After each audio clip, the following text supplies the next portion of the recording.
Welcome guys, we're back with Shadow Empire. I'm just going to double check. I've sort of changed some settings on my brand new YouTube channel. Is it working?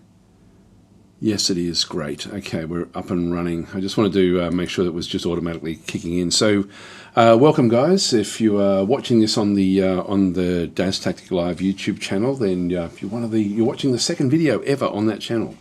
The first video was yesterday.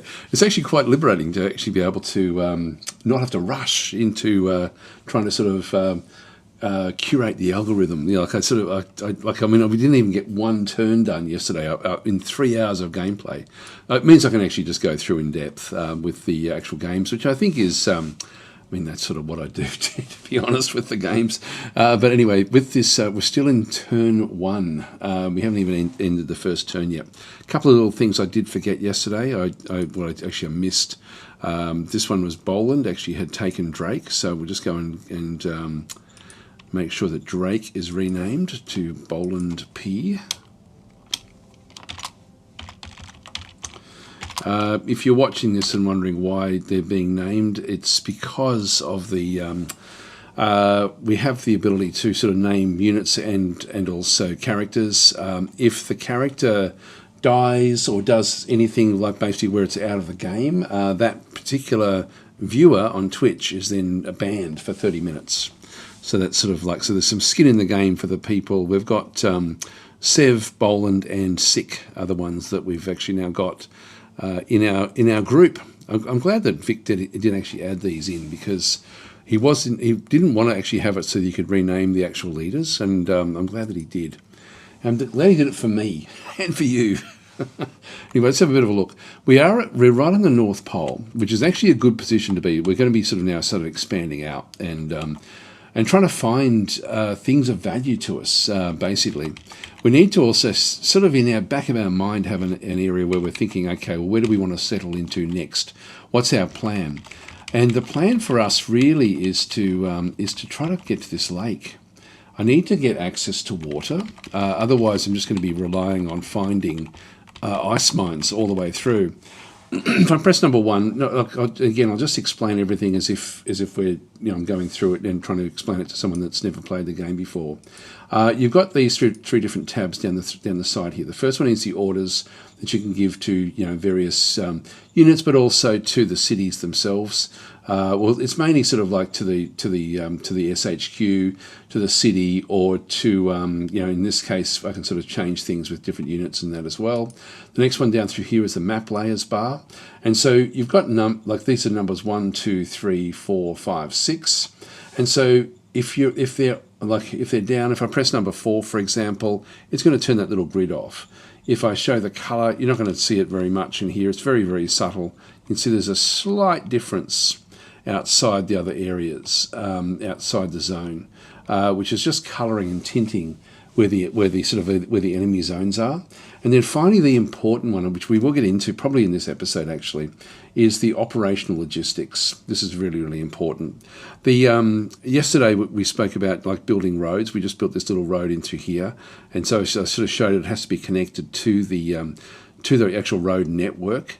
You can't have isolated roads. They have to always connect back to the SHQ because the game is, at its core, with things like roads and things, is about operational logistics. And so logistics and the roads are an integral part of the logistics. So that's actually why roads are connected there.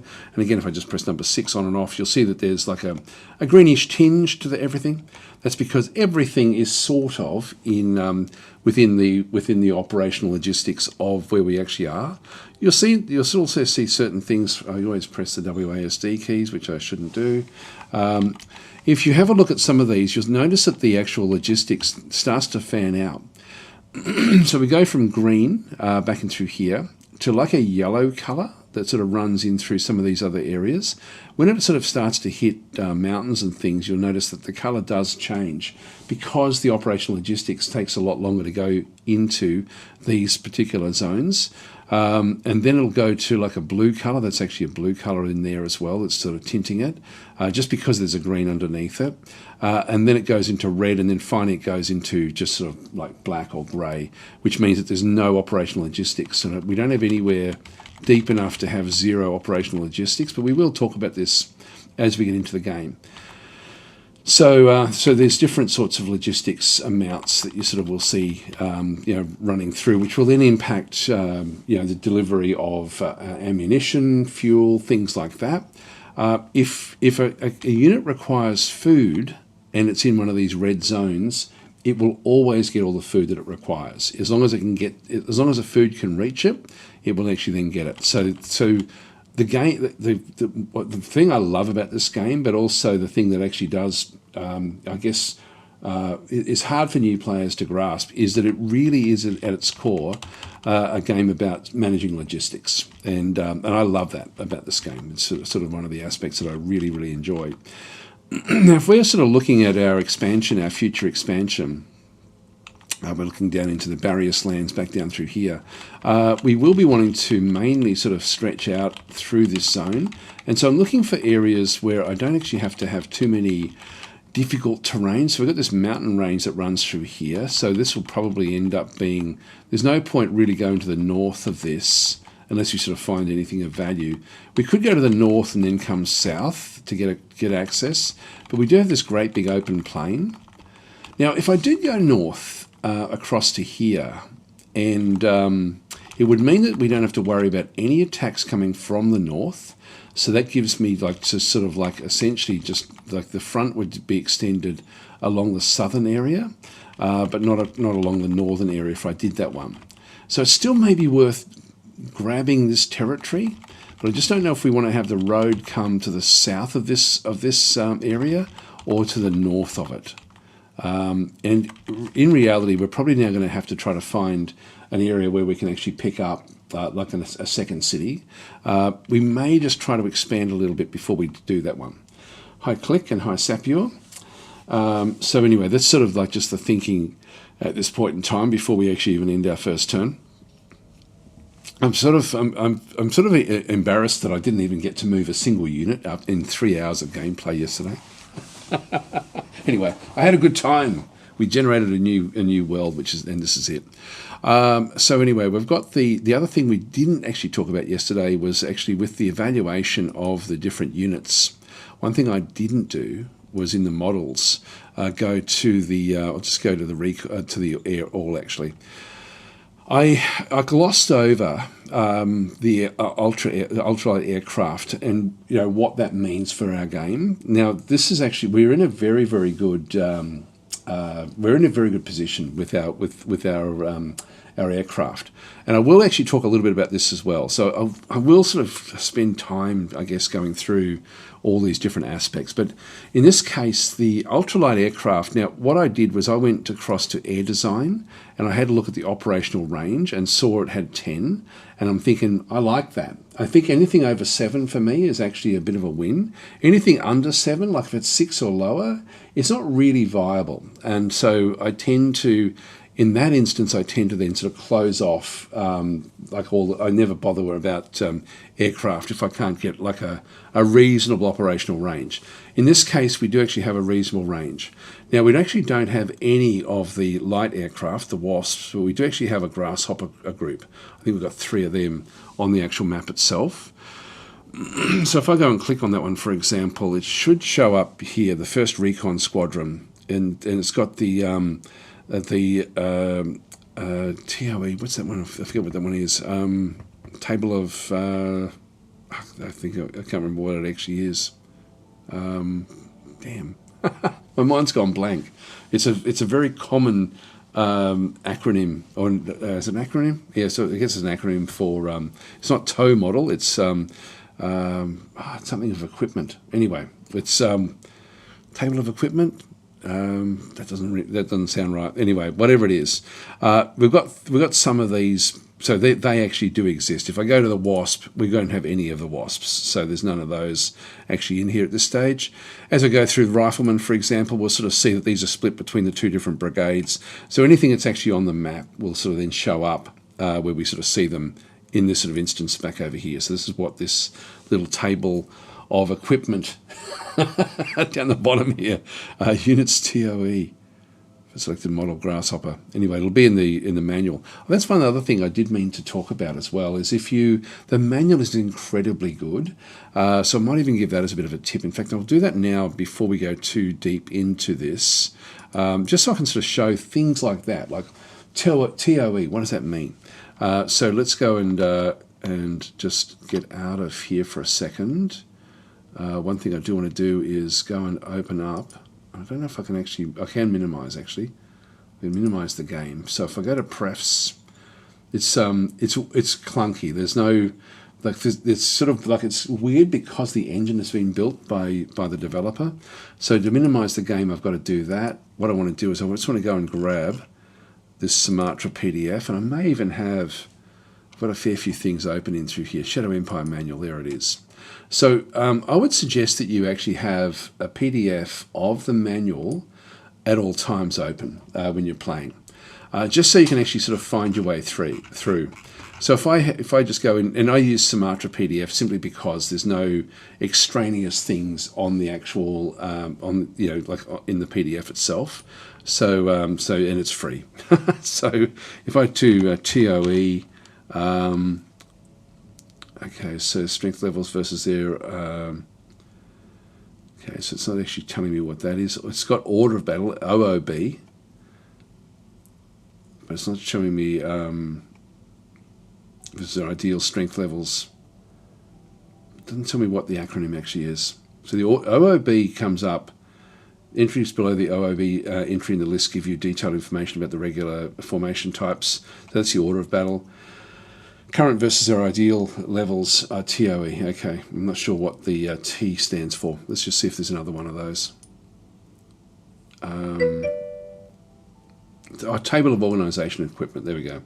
So table of organisation and equipment is what the TOE stands for. Anyway, that's just an example of how things do work. But if you are struggling with the game at all, this is really an excellent resource. It's extremely well written. So it's a massive book, but just use the PDF and search. You'll sort of find what you need by doing that. So we'll leave that open. I don't know if we'll sort of need to use it, but if we do have to come back and reference it, we can sort of just go and do it that way. So that's where we are. Yeah, actually, there we go. Bobble is giving me table of organisation equipment, isn't it? Yes, you are. You're dead right. Now, Began has also redeemed a character. We've got one more good character left, so I'll give you that one, Began.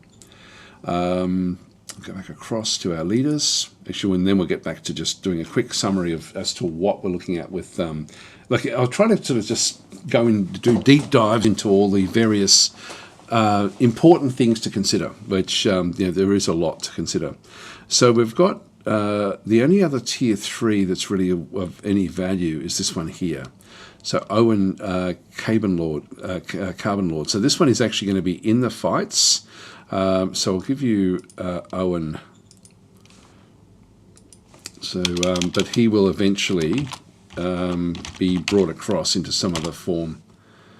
There we go. So Began is now in there as well. Okay, so we've still got some leaders. We'll get more and more leaders as we sort of play the game. Let's go back to the map. Oh, sorry, not the map. We want to go back to management. We want to go to model, and we want to have a look at the grasshopper in particular, because that's the one that we do actually have on through here. So this is the table of organisation and equipment that we actually sort of have in through here. This is their essentially their level of where they actually are, and the actual how many we actually have is back over through there. So that's actually what that is then sort of showing us. And it's also showing us from the SHQ. If I click on all, we're not going to see any difference, but we can ultimately, if the game is big enough, if the map is big enough, you can end up with a second SHQ. I would not recommend you even considering that, particularly early in the game. Like, just do not even think about a second SHQ. It'll do your head in. So particularly if you're new to the game, don't even think that you need another one of these. You'll get through the whole game with just one. It's really only if you sort of end up in other continents and stuff like that where you need to really split things up, but it just means you've got to do all the micromanagement of an SHQ when you set up the second one. I mean, it's not that bad, but it's still something. I know that some new players think that they need to keep on getting more and more of these. The question is, do I need to put one in every city? No, you don't. You really only need to use an SHQ if your logistics network is completely sort of just can't reach the extraneous distances.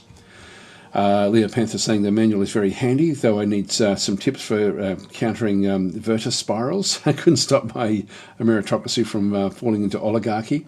I don't think you can, to be honest. I think that's the whole point of the Virtus system, is that eventually it will morph, and all you can do is sort of steer the crash. Is sort of like I guess the best way of thinking of it, because the pressure keeps on building and building and building. So essentially, you've almost got to just figure out where you're going to crash land, and then sort of aim for that, and then sort of then start from what you need to do from there, if that makes sense.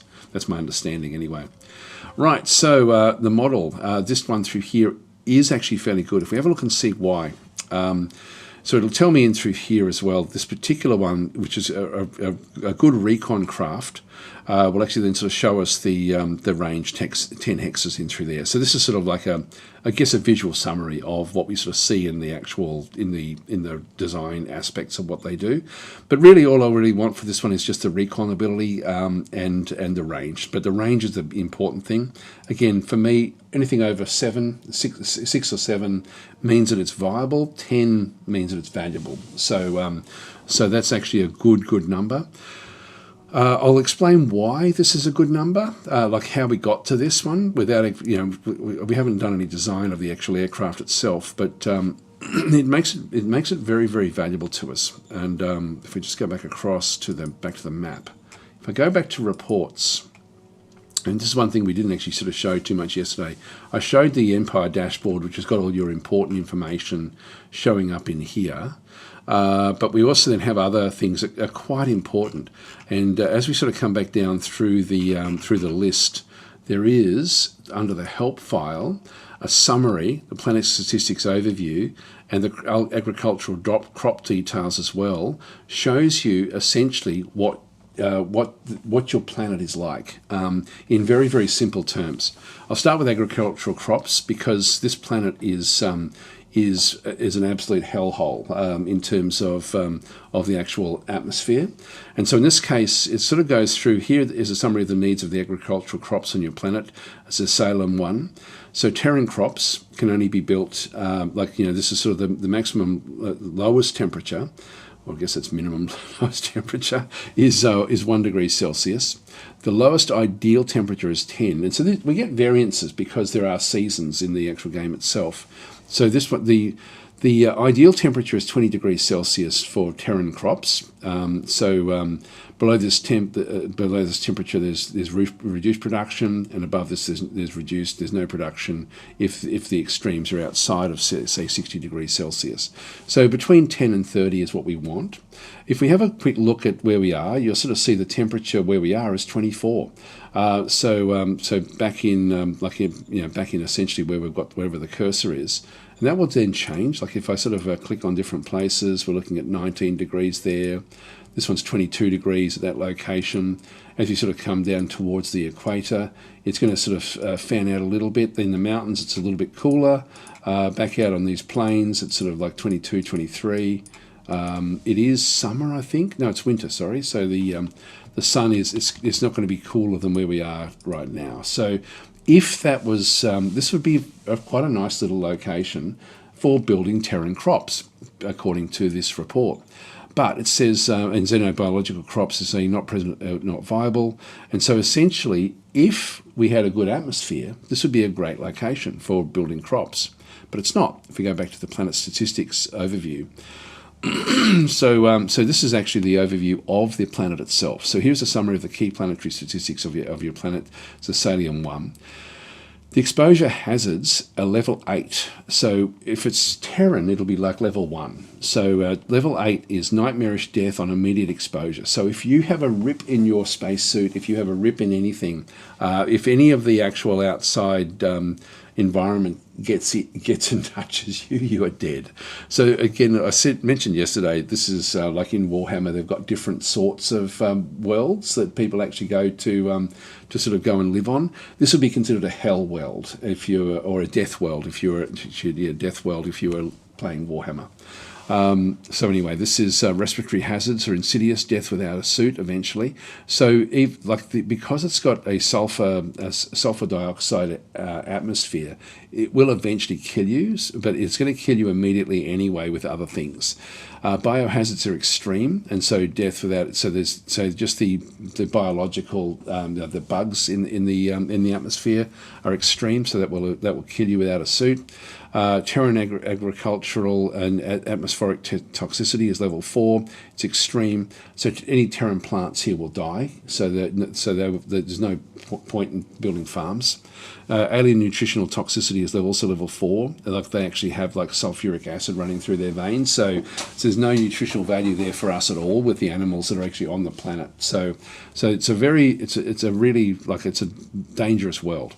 Rain scarcity is level 3, so there's trace rainfall. So there's a little bit of water that will come through rainfall, but hardly anything. And that'll only be in certain areas, and it'll only be around those lakes. So oxygen scarcity is level 1, so low. Normal filters can concentrate. There is actually oxygen. You can see down through here with the atmospheric composition. There is actually 7% oxygen, which is actually pretty good. So oxygen can be filtered out and breathed through that particular one. But the main sulfur dioxide is the main gas around on the planet itself.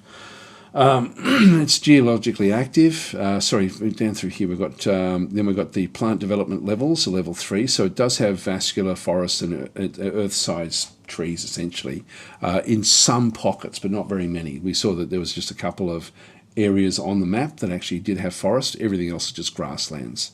So geologically active, yes. So there are volcanoes. Heavy elements, which is important for mining, 154%, so that's good. The gravity, this is actually the thing that we're sort of looking at here. This is why we can fly the aircraft. Gravity is 0.4 G, but the atmospheric density is 64%. If that was 40%, then it would mean that would be right on the cusp of being viable. But because the atmospheric density is higher than the gravity component, it means we can get lift and get our aircraft up. So that little aspect there has allowed the aircraft to fly. So if that was even 40 or 45%, I probably would be ditching and getting rid of the aircraft. But in this case, I'm actually happy to leave it around. That's the atmospheric composition. Things you are sort of looking for here is methane, and so you just need like trace elements to make it sort of like viable to actually then go and extract methane if you do need to, particularly on desert worlds where you've got no life at all. Now we actually do have life, so we will find fuel on this particular planet. But if we're playing on a desert world without any life, it means that there's no oil, there's no sort of there's no biofuel that is sort of natural on the planet, so methane can be extracted for fuel. So that's sort of where we are there. Farming method advised is domed farming. That's the only way we can actually have farms. Here we go. So this now talking about the methane. The methane synthesis modifier is 90%, so it's trace elements, but it's still actually viable for us to be able to use methane synthesis to get fuel. Deep core gas modification is high, so we actually do have a good one there. We get a little bit of extra. So in this case, we're getting 227% for getting gas from deep underground. The solar panels modification is 128%, which makes solar panels viable. Not great, you can get better than that, but it's better than the opposite, which would be if it was a low light world, would end up with sort of like like that would be different again. And this all came about because of the solar panels modification, planetology. There's the gravity that we sort of see in through there. Temperature. This one here, solar irradiance, 1740. Now I think that the midpoint is like 1500 or something or thereabouts. So 1500 watts per meter squared is going to give you 100% when you actually look at the statistics here for solar panels. So when you've got over 1500, it means it's going to be viable for us to use solar panels to get our energy, to meet our energy needs. Dissolved metals in the soil, we've got 292 parts per billion, which again means we can actually find, even if we can't find ore mines, we can still actually get metal from the soil itself. So the aircraft engine advisable is light propeller or jets, which is what we which is viable for us.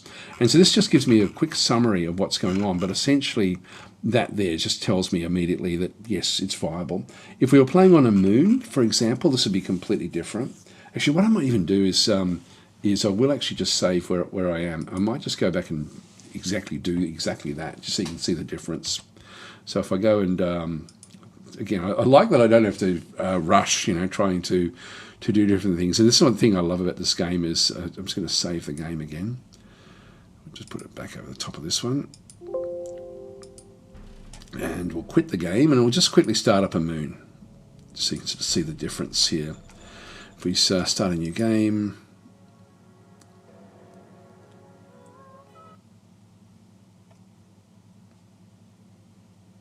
there we go. Let's go into a moon class. Spread out, that's okay. Continue. Planetology. I'll just go all the way through this one through here. Again, you can see the solar radiance there is 1200, so that should be slightly under. So this one will be a bit dark on this particular world. Gravity is only 0.1 on the actual moon itself. Heavy elements is good, so this will be like a mining moon. And you'll start to sort of see the moon itself will start to sort of take shape. These can be completely different as well. Sometimes the biosphere will then just create different types of terrain underneath where we are. I'll just sort of get this one so we can sort of see. But this is very, very small little area. Sometimes it'll go grey. No, this is sort of just got red dirt, etc. It's not really changing much. Just go continue. Colonization, 17 million. Dissolution war. And we'll just go continue and start the game in here. So if I start a game on a moon where there's no atmosphere, and I'll just go with anything. I'll just go with A, no matter what.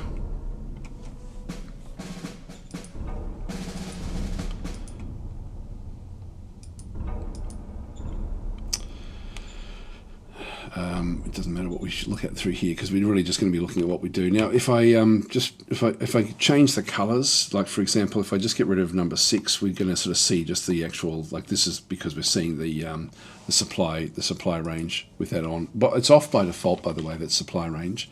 But in this case, you can sort of see we've got like canyons on the moon. We've got we've got escarpments. We've got different areas. There's a road through here which sort of leads off. But if I go back into that report again, and then have a quick look and see in the help with what it actually has. So we've got so there's no atmospheric conditions through there at all. You can see there that because it was under 1500, the solar panels modification here is only 92%. There's no methane at all, so this is 0%. And in this case, dissolved metals in the soil is quite high because it's it's got like a lot of metals just sitting around in the actual soil itself. So this one here, solar panels aren't going to do quite as good a job. So anyway, that's it's incredible how different. And the only real viable aircraft here is a rocket. So we'd need to sort of research rockets to be able to then sort of, if we wanted to do it, which would not really be viable. Even with the start of what we have, you'll notice we don't have any aircraft at all. If I go into the management screen and we go into the models and go to all, we have a lot less than what we had there before. Like this is all just on one page. We don't have any aircraft because the planet was not viable. So the game didn't start us off with aircraft. We still have flak guns because they can be built. Not that you would ever need them, but you may need them against rockets, maybe. But anyway, this is sort of like where we end up being with these particular sorts of units. And again, everyone's going to have to be sort of like wearing their suits on this particular world. So it's just interesting how every single world is completely different. Like in fact, what I might do is just go across yet again and waste even more time. Quit the game. And I'll just go and make a SEWA world, just so you can sort of see the Earth-likes. The difference between what hopefully will sort of be able to sort of show farming and things like this. If I go into SEWA class, which is my standard Earth-like, I don't know why it looks yellow, the actual planet, but anyway, this is it through here. Just go continue. And we should sort of see forests and things like this. It's 4 billion, so it's been around for a long time. These are like, we're going to have like a fair bit of rainfall. There's not very many mountains at all in this particular one, but that's okay. We'll just go continue. A little bit of ocean, not a hell of a lot. So a lot of deserts on this particular one that we sort of get to see. This one here, we've got a form. If I just re-roll, we'll see if we can get some sentience. Just for the sake of it, a 7 meter herbivore on this particular one. We'll just keep on re-rolling.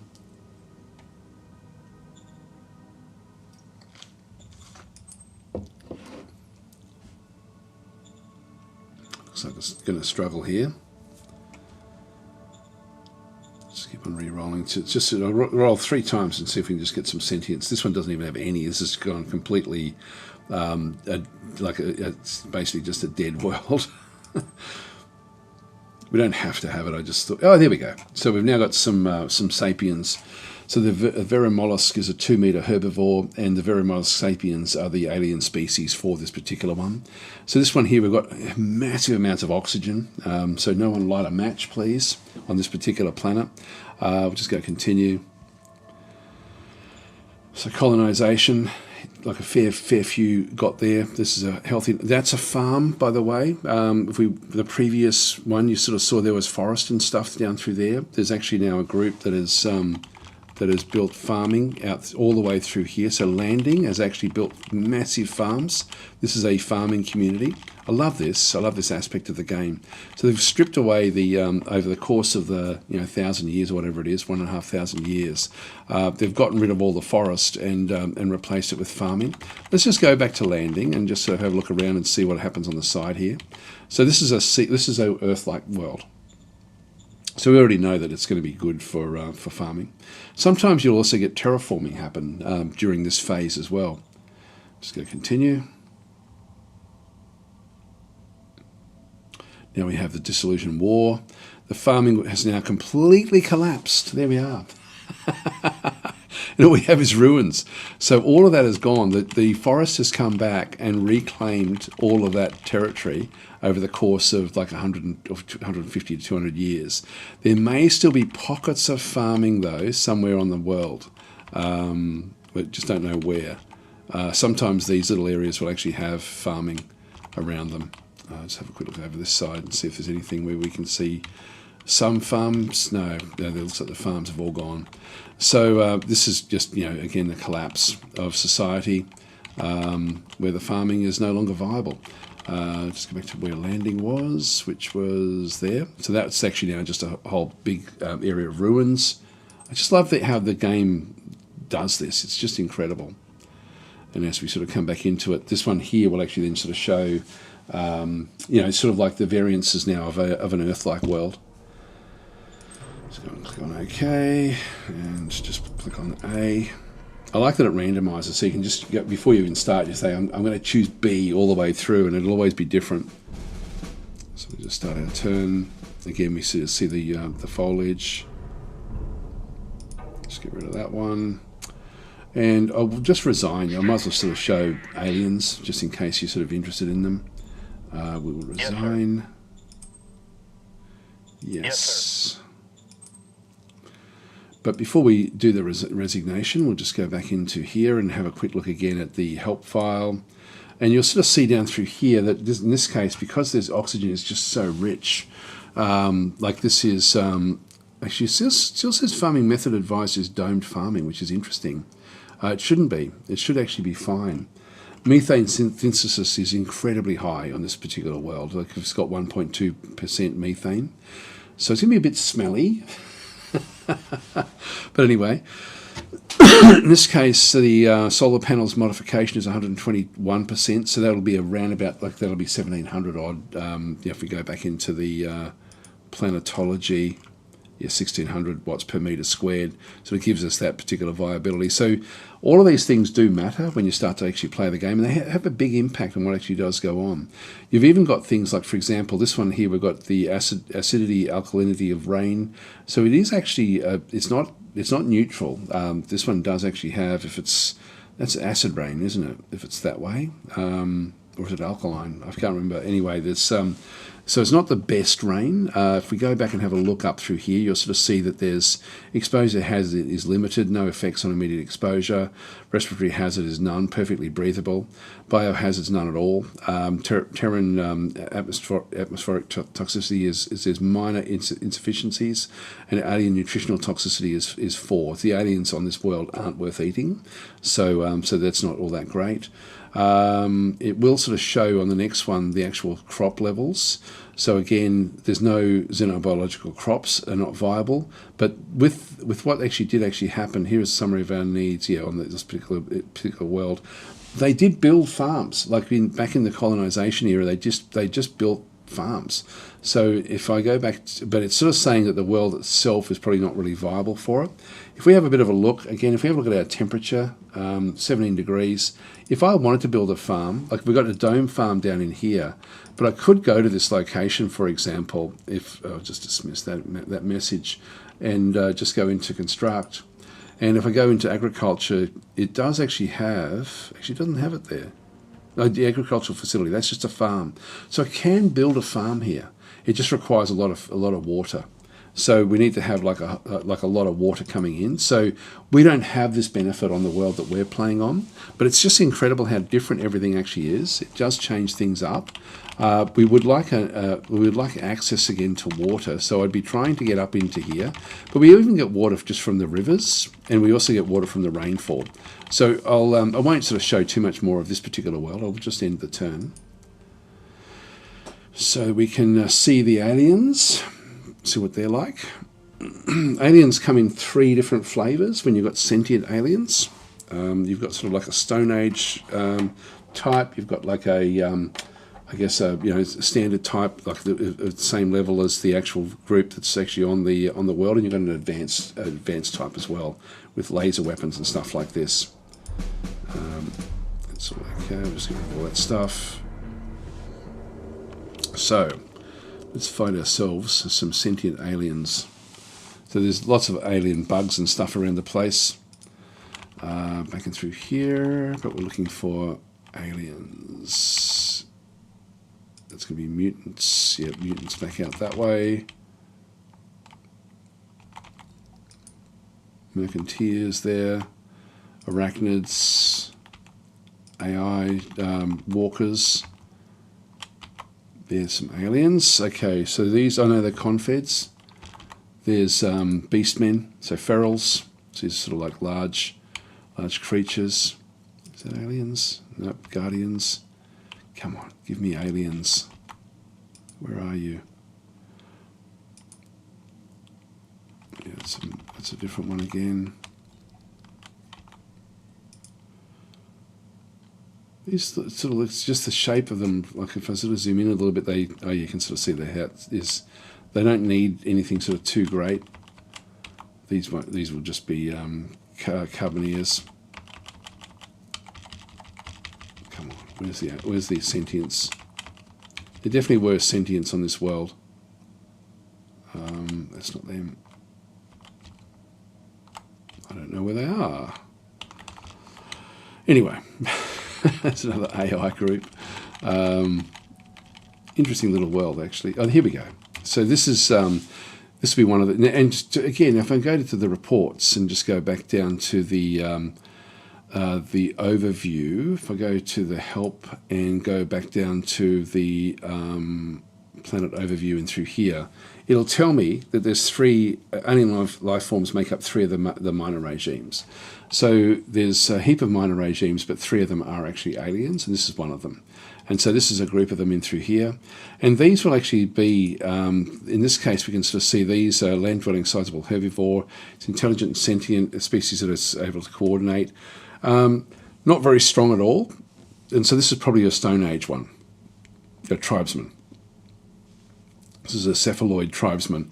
So these are Stone Age sentients back in through that other side. Now I'm not sure. Looks like they've got like herds of their own animals as well. So they come in with herds of animals that they've sort of gone and created. Actually, got a group of beastmen in there. I love how different the world actually is in this game now. I'll see if I can find one more group of aliens. I'll just go across the top. There we go. Having to find another one. So this one here, if we have a bit of a look at it, much better stats. And so this one here is just soldiers. So these are the same level as what we are. And there should be another one somewhere that's more advanced, which will actually have weaponry that's going to be a little bit more out there. Let's just zoom across, see if we can see it anywhere. God, it's such a diverse game. Here we go. This is it here. So these are, again, just soldiers. Okay, so these, again, have the same level as the others. Now, that's all three. We don't have any advanced ones on this particular world. So there's nothing sort of, I don't think that they're advanced. Let's have another quick look and see. It should tell us if they're using rifles of their own design, but they're not using like energy weapons or anything like that. Anyway, that's that one there. It's just, I love how different the game. Every game can be so different. So we'll just go and quit out of this one and load up where we were. We'll eventually end our first turn. I'll see if I can waste another 3 hours and before we actually end up pressing the end turn button. So now Jonathan's saying radioactive desert wonderfully, and saying also, what about the insectoids? The insectoids are not aliens. I mentioned this yesterday. What they are is they're the arachnids that we sort of see through there are the now you can get insectoid type aliens, but when you see arachnids, that is not an alien group. That's actually something that's been brought to the planet by humanity. So humanity sort of found the arachnids. They became like beasts of burden during the Republic era. And so the backstory of those is that they were brought to the world by the colonists, and then they escaped and became just the threat that is now sort of roaming the other territories. So the aircraft, if you end up in if you're sort of new to the game and you're coming in and you think, okay, look, I've got these aircraft which are not viable. So in our case, they are. So I'm actually really happy with these aircraft. But if these were not viable aircraft, what I would do is I would ditch all of these. So I would go across with that group selected. So I've actually got the squadron selected in through here. I would then go across to the unit admin, and I would basically disband them.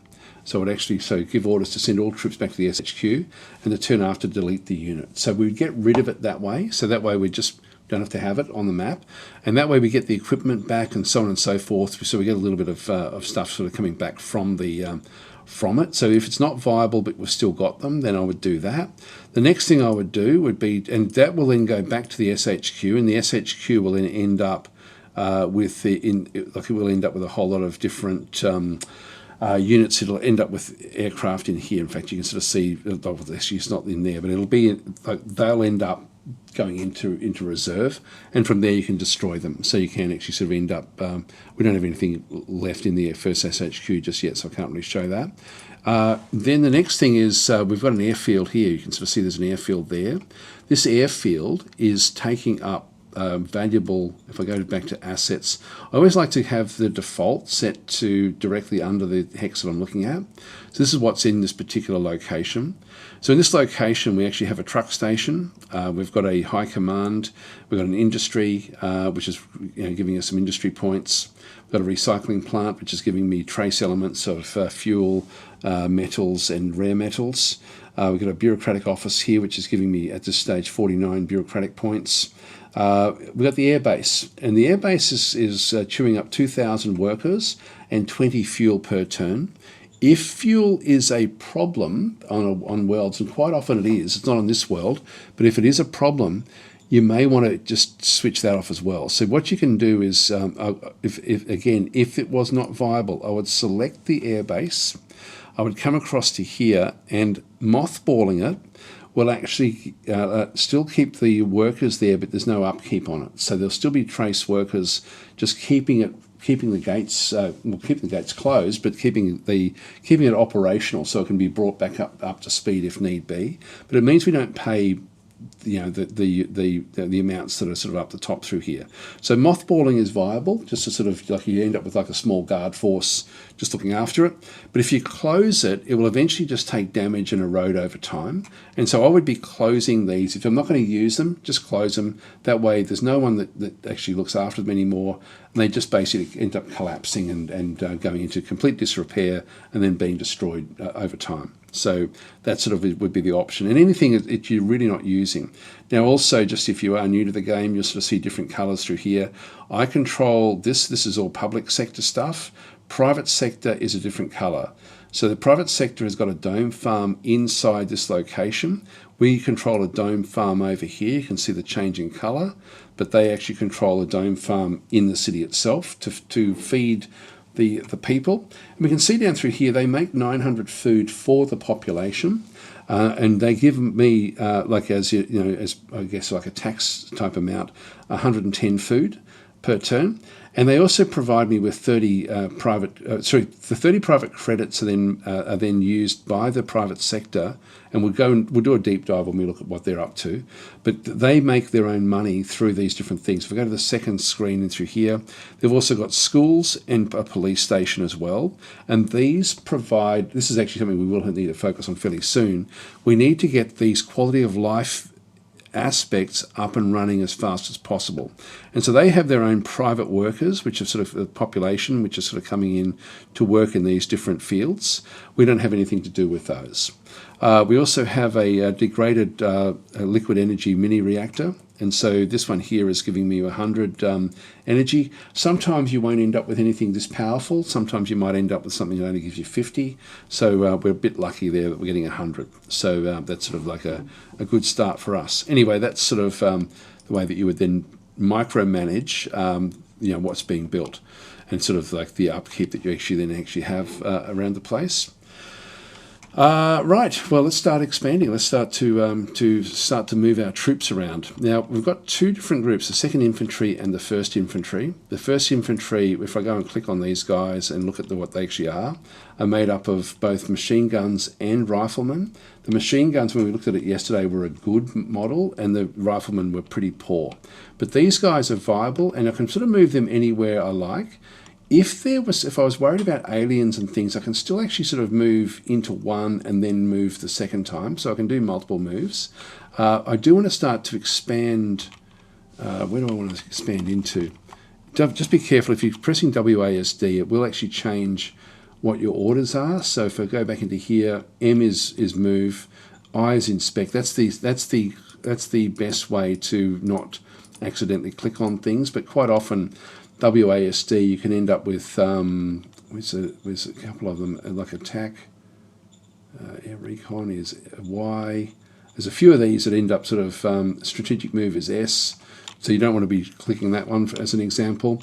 Anyway, just go back to move. Move is sort of like the default. And so what we want to do is we want to start to expand. Now, one thing that we're looking for is these little villages around the place. So this is Zoxable, back into this other location. If I go and click on it, it's a little town here of 14,000 free folk. And so there's a settlement of free folk in this hex. It can reinforce your population of happiness is good. If we can make the city happy, so Kelvin's Cron here, and keep it happy, it will attract these guys into the city. And this is one of the goals that we actually have as well. So we have to manage the city. So many aspects of this game. It's a very, very deep game. Anyway, these are going to be my main attack force because of the machine gunners in it, and because they're good quality. And it's only really because of the quality. They're not machine gunners themselves are not great at attacking, but we'll start to just expand out using these sorts of troops. I also have what I'm looking for is I'm looking for more of those little free folk towns to try to take them up. What happens when you actually take a new free folk town into your territory? It will then actually show you you will end up getting like a benefit from it. So if I go and zoom up to here, just looking at all the different aspects here. If I move across into here again, I'm just going to be expanding out, and you can see we're getting to the edge of our supply range, which I mentioned before. I'll just come back into this other side. You see then, like if you see down here where my mouse is, it's got move mode out of range. If I click into there, it's going to cost me 35 movement points to go into that grassy plain. To move into this desert, it's going to cost me 25. I'm starting off in a grassy plain through here as well. So if I want to save up action points for movement, that is a better move, and it just allows me to move a little bit further. I've then got 35, 25. But I want to sort of start to expand in and just look at more and more stuff this way. So we're just trying to find, now if there was something in these areas, like let's just say there was a force hidden somewhere, because they do remain hidden. By the way, each hex is 300 kilometers across, so the scale is very, very large. Let's just go down and I do want to just get this peaks. So let's just sort of take that one, just move this one across, start to move these down. So we're just going to start to sort of push our way into whatever this territory is. The territories will not be all that viable to us. We don't have anything that we can see that's great over here. There is a whole lot of ruins here, which is actually quite nice. So, by the way, the Tofaran ruins, this is one of the old cities that may or may not be in the histories. In fact, if we go back into the reports again, just to sort of do a full summary of this stuff, if we go back to the help file and look at the colonization phase, they're listed here if there's anything that actually did happen. Or, actually no, they're listed more in the apocalypse, if something happened in that particular location. Wiped out Satina, Seposis, Votanon. So we may find these old locations. Total area, that's not the same one. So anyway, that's in Mafario. So these are different territories from back in before, but that's not one of the ones that was actually listed. Let's just go and just check this stuff out while we're here. Again, I'll just keep on expanding sort of up and out of the way. I will move that one up. Let's just start to move these down. Just get basic expansion until we sort of find something around. The reality of these is that these are probably not going to be all that viable, but they don't cost anything to have them around. So I'll just move them back into the city, or even just leave them as garrison somewhere.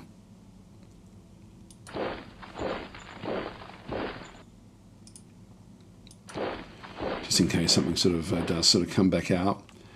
So that's all my main forces now gone, but we still actually have other militia forces back in through here as well. So we've got militia into here. Really need these to be protecting, like I can use them on borders. I guess because there's no threat at this stage, I can sort of have them also fan out. These are interesting. These particular groups. The second one through here gives you the information about the actual group that you've got, and so these have got like trucks. They've got some artillery. They've got buggies. So these are actually pretty handy initially, just for expansion. So let's actually move these down just to sort of start to push our way down towards this back end here. I've got another group in through there as well. I might move it down this way. I am looking for other villages. We haven't found any just yet. Another militia force there. Just move them off. And a lot of these aren't going to be able to really sort of do much. Now, I do actually have the aircraft, and so with the aircraft, they don't move, but what they can do is either an air attack or an air recon. So because it's got a movement of 10, I can actually move it and have a really good look way out in advance of where anything else actually is. So let's go and have a look over at these mountains here. So we'll just go and right click, and so we'll just do an air recon at those mountains. Birds are in the sky. We didn't find any actual beasts down there, but we do sort of get to expand and have a bit of a look. We couldn't see into those hills, but we sort of see there's nothing much of great value down that way either. So we've now sort of got a bit of recon on those locations. Again, we're seeing Pizzonio territory. We're seeing territory. The word territory means zero value for us. Back in through here, we're looking at territory. We were looking at non-aligned forces, just a small amount through there. But then this is more Rathira's territory. So we're still only seeing territory, which is not great. That's going to mean that we're not going to be able to have anything we can really exploit at the start. And until we sort of find out what's in those territories, it's going to be, could be a bit tricky. Now we're sort of getting towards the edge of our logistics zone in through here, but there's nothing much we can do about that. So I could build roads, but I really don't want to be wasting my industry points just yet. So I prefer to wait until we're sort of more on top there. Now we do see something down there.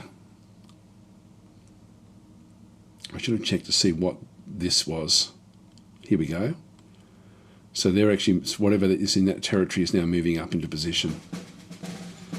Didn't attack us. Oh, here we go. We heard rumours that out in the wasteland, arachnids from Pisonian territory have levelled up to hive level already. Wow.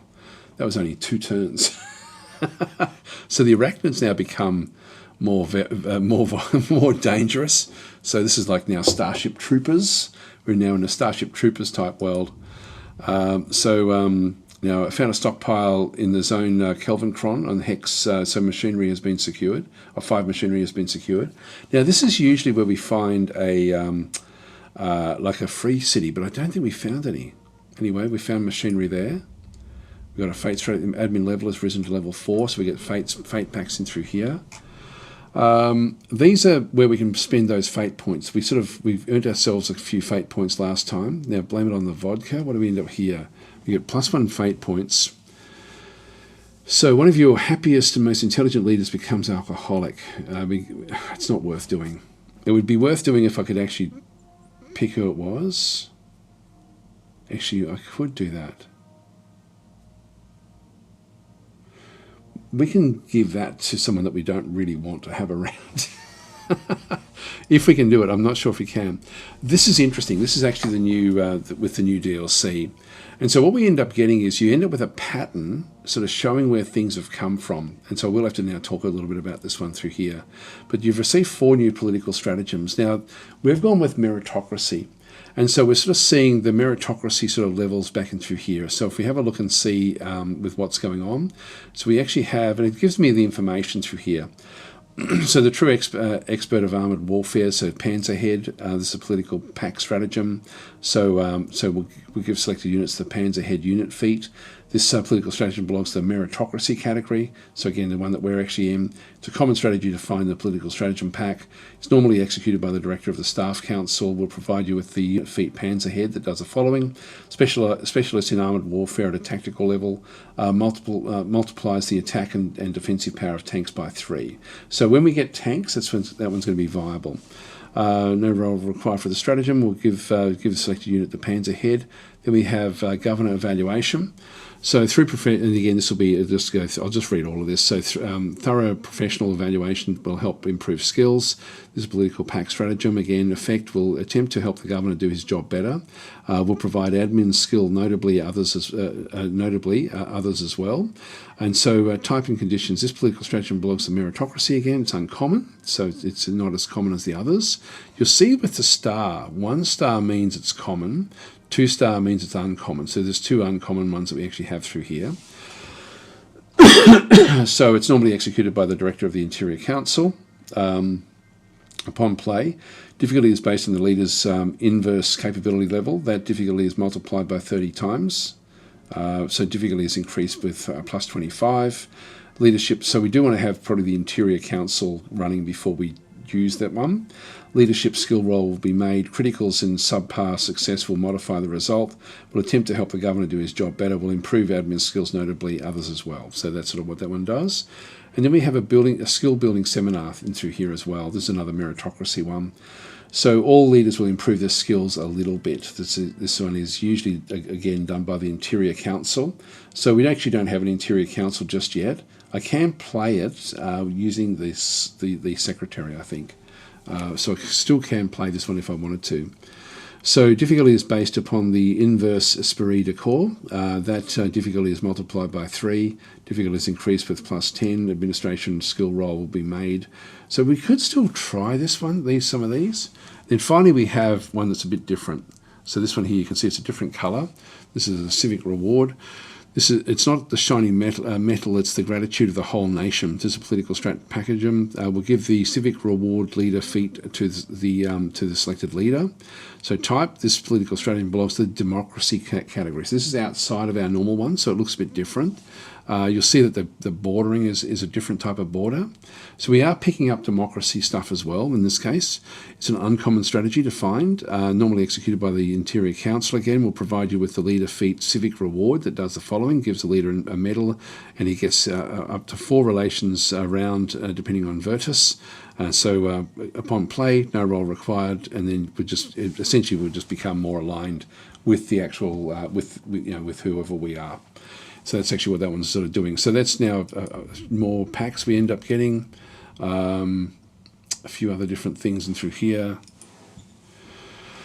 Okay, so we don't know what these things are. Now, this is Draconia territory. And so now we have to figure out what's going on here. This is now a threat. They've actually broken through up in here. So we need to start to plug gaps and make sure that they're contained.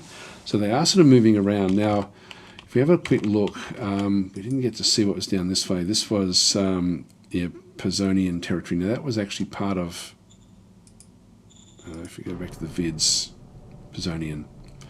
All right, so exactly where we want to be going is actually is this territory down in here, Pazonian, up to that point there. So the bugs in here are starting to ramp up. So we now need to start to think how we're going to defend ourselves against them. We have a line of mountains through there, a hill there, and a line of mountains through there. So we can make that into a front line, and then we have a small gap in through here before we have these mountains, if we can sort of break out. If not, our fallback position is these mountains up to this mountain through here with a gap through there, which is going to be hard to defend. So we're looking now at the terrain, which is why that little mod that I showed yesterday is super, super useful to be able to see what you're dealing with in terms of your positioning of your forces. Now, we have, before we even have to deal with that one, we've got this group through here where the recon is like we don't know what these guys actually are. So we've got unknown groups in through there. So I'll talk now about recon and how important that actually is. These guys are still expanding fairly well out to here. Let's bring these back. Just go back to M and just push the movement. This, I think we're going to need to maybe just use some of these low-level militia guys back out in these sorts of zones. So we'll move them out that way. We do actually have, now we do also have the aircraft again, have come back. And so they're all refueled and ready to go. They sometimes will suffer a little bit, like their readiness will go down. This is their readiness here. I'll explain this when we start to get into combat. We need to find out what these guys are. So I'm going to figure out. I'm probably going to use the grasshoppers to do a recon on this particular group, just so we know what we're actually dealing with. This is the whole of their territory back up here as well. If I go there, I'll end up getting all of this, which will then at least give me a bit of a closed-in line. I will have to move some of these units up and around. So I can replace, I can sort of come back up. Oh, by the way, I will now talk about recon, because we need to figure out what's going on with these units. So a quick drink first. These guys have got 800 riflemen, 200 machine gunners. If I go and click on a rifleman group, you'll see there that they've got like different stats, and one of them is recon. So they've got one recon. That's the minimum you can actually have pretty much for anything. If we look at the whirlwind, they also just have one recon in through there. So recon is not going to be like these don't do a lot of recon themselves. So what they do is they exude recon in around them. So you can see down through, even with this hex that we're in, it's only got 22 recon, which means that we don't even know much about what's in this hex that we're currently standing in. The actual brigade here has only got 500 riflemen. It's only got 18 recon in that area. Recon extends out into the areas around them. If I go and click on this one through here, we've got 18 recon there, 11 recon, 11 recon, 13. If I move this one down, every time I move a unit down, it's now gone up to 19, but it's still not very good. This group in through here has got these militia buggies. And if I go and have a look at these got recon of 15. So these really push the recon out. So these become, even though they're just militia, they really help a lot with being able to see what's going on. So I can find out what's going on by just moving this one up, and it will then push, and you can see its recon. It's just funny, the recon there is only 25. There's 25 as well. It should be more than that, 34 there now. Let's just move on up. That's actually now made that one 38. It's made that one 38. Still not enough. When I hover over the recon in this area, it says current recon points for the selected hex. The minimum recon for the unit for unit information is 40. So we're very, very close in this area. So if I do a recon sweep with this, I should be able to find out what's actually in this force. I know it's not going to be friendly. I know it's not going to be a good one for us. So I'm going to actually do the recon directly over, maybe even this one here, 16. It will push the recon out a little bit further. But if we just go and use this particular one, the grasshopper has got, it says recon there 5, but it will stay in the area for a long time. It essentially doesn't attack. So I might just sort of show this one through here. But if I go in this one and we go into air recon, not air attack, because and I just do a recon over the top here, our relation level is low. Okay, that's considered an invasion. Okay, so I'm going to go no. But what I will do is I'll just move it beyond. So we don't want to start a war. Just do an air recon back into here. So I'm not actually going on the different units, but it will give me recon. It'll boost the recon in these different areas around it. So at the moment, we should start to sort of see it a little bit. Recon points are just 8. And as it goes round by round, Birds are in the sky. so there's one message there. It'll just sort of there's nothing much really to sort of see. Evaluated recon with 15 recon points, just gone okay. And we now can sort of see it's now given me a recon in here of 53. It's given me a recon there of 31, 53 in here as well. And so we can see there that they've actually got buggies. So these are sort of like going to be some sort of rotor group. If I go in and go to Raconia territory, still culture is still unknown, so we still don't know what they actually are. Actually, it says this is the 4th Raconia Slaver Task Force. So these are slavers. Ultimately, we can, even though we don't see the culture, we can see it by the name of the actual task force that it actually is. Now, if they've got buggies, these little militia buggies, they're going to be much better than what we've got.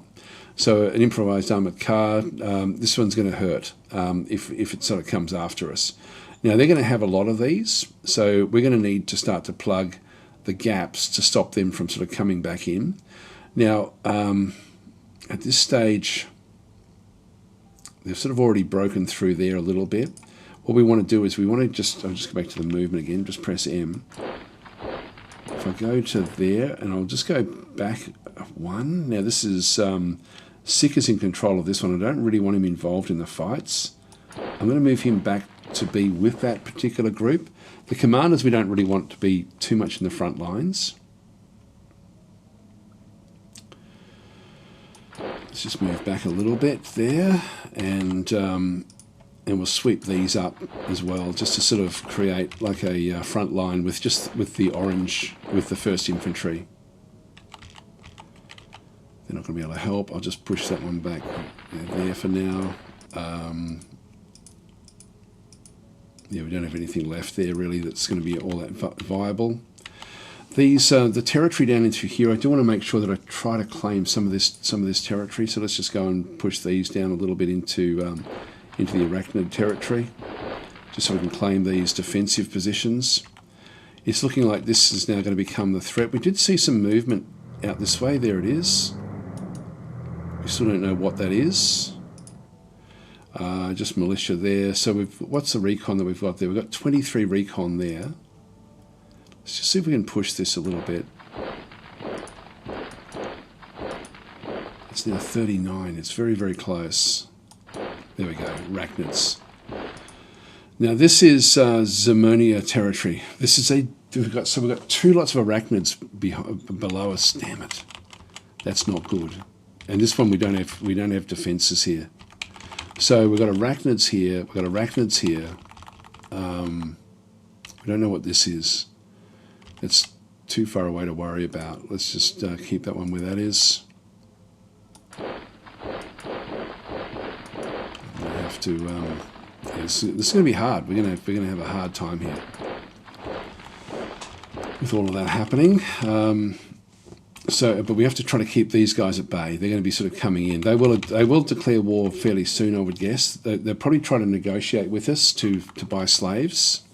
I would imagine, will be sort of like what will happen first, but their ability to move is much, much higher than what mine is. All right, let's just go back to our decisions. Now we have diplomatic decisions. So, yeah, here we go, offer to buy slaves. So Raconia Territory slave traders have hailed us at the border. They're quite insistent that we should buy a group of 1,800 slaves they've amassed next to one of our frontier guard posts in Calvinscron. They say they just demand the reasonable sum of 320 credits, which we can't afford. So I'm going to have to say no. It's sort of funny because some of our guys actually want them. So this is that's Boland, and that is, yeah, that's Archer. So Boland is saying, yeah, go and grab them. But I really can't. I don't want to be pushing the amount of money that's going to cost me to get it. Now I've got 59 there. I could actually make some. And these actually are dead against this. But I think I'm still going to say no. Now this will actually then impact the relation. The relation will decrease with these traders. We're going to be at war with them anyway. So I'm going to go no, just to save the money. Affirmative. So the relation went down by negative 20 points there with them. But morality went up. National budget allocation. So at the moment, the Military Research Council, I'll just get that up to say 40% of the total at this stage. Confirm. Yes, sir. Now we've got 36 up through here. Acknowledged budget will be reshuffled. Director Mindy Irving has gone down because we've taken some of her budget away. And so the new director of the Military Research Council, I don't want Liz Farnriver, who is a very, very poor candidate for anything. So she won't be given much of a job at all, actually. So she'll probably end up dissolving away. So we're going to, and we've got them. So we need to get somebody in here. Now our secretary is very, very skilled. So he's our most skilled unit. This is Sev Pietrock, but he's not the guy that we want. Who we want is, if we go back into our management levels and our leaders, we actually have Sick in command of the 1st Machine Gun Brigade. So he's actually in charge of where the slavers are. So I'm going to go to Sick. I'm going to call him. I'm going to relieve him, and I'm going to give him a better job. It's going to cost me 6 political points. Roger that. So I'm going to go and click on OK. So he's now in the reserve pool. We do need to get somebody else to replace him. So we'll go back and have a look at that just in a minute. So we'll just go back to the map. And so now we have Sick, who has come through with the, and so he actually does have suitability rating as 26. So he is by far the best appointment. So we'll appoint him to this particular role of Military Research Council. Roger that. So I'll need to take time to take the helm, but expect me to be in a full charge very soon. So we'll just click on OK and through that one. And then we have to figure out the actual research priorities. Now, what I used to do was just leave 1% with discovery and everything on research rather than 50-50. Someone was saying that 5 is actually your sweet spot for this, and I forget why. There's something, I think it's for their own skill set. Let me try to explain this. The Military Research Council. So I'll just do a deeper dive. I won't key that one up just yet. If we go into the reports and we have a look at the budget, we have bureaucratic points coming in every turn. So we've got 160 odd coming in every single turn, and bureaucratic points really is the key to the game.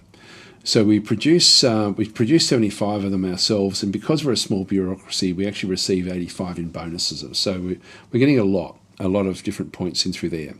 That's what we have to spend each turn. They then get split up.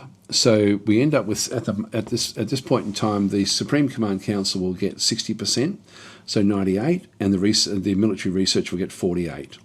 If there's no research target, see how it was 50-50 before? Like it's 20% of the actual amounts. But in this case, if there's no research target, if there's nothing we're trying to actually build up as an actual research, it all gets put into discovery. So this is why you can have very little in discovery, and as long as you're not researching, it will all go into discovery. So at the moment, we've got like a high amount in discovery, but someone was saying once before, and I don't know how accurate it is, but if we go and just go back out again and look at the decision making, and so with Sick in through here, for example, he has different skills.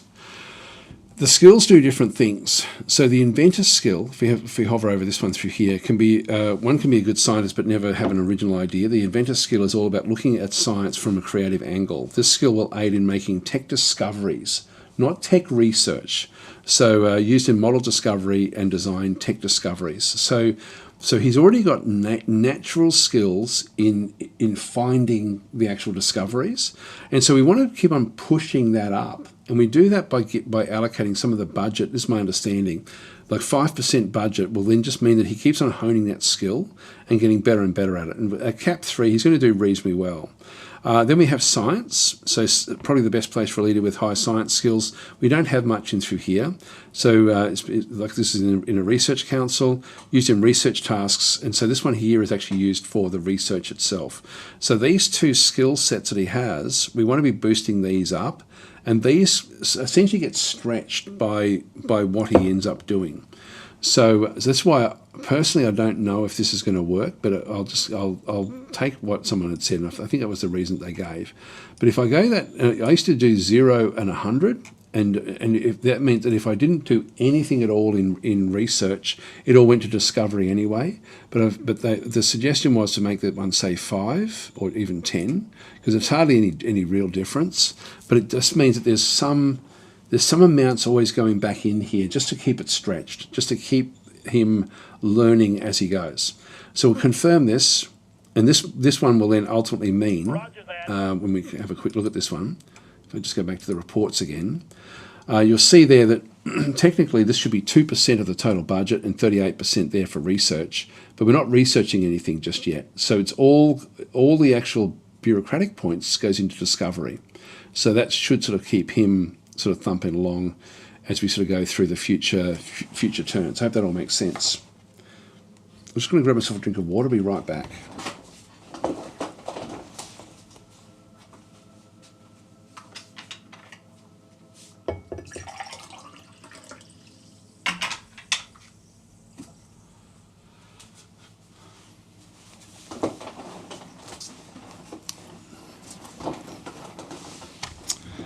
Now, a few other little things to look at.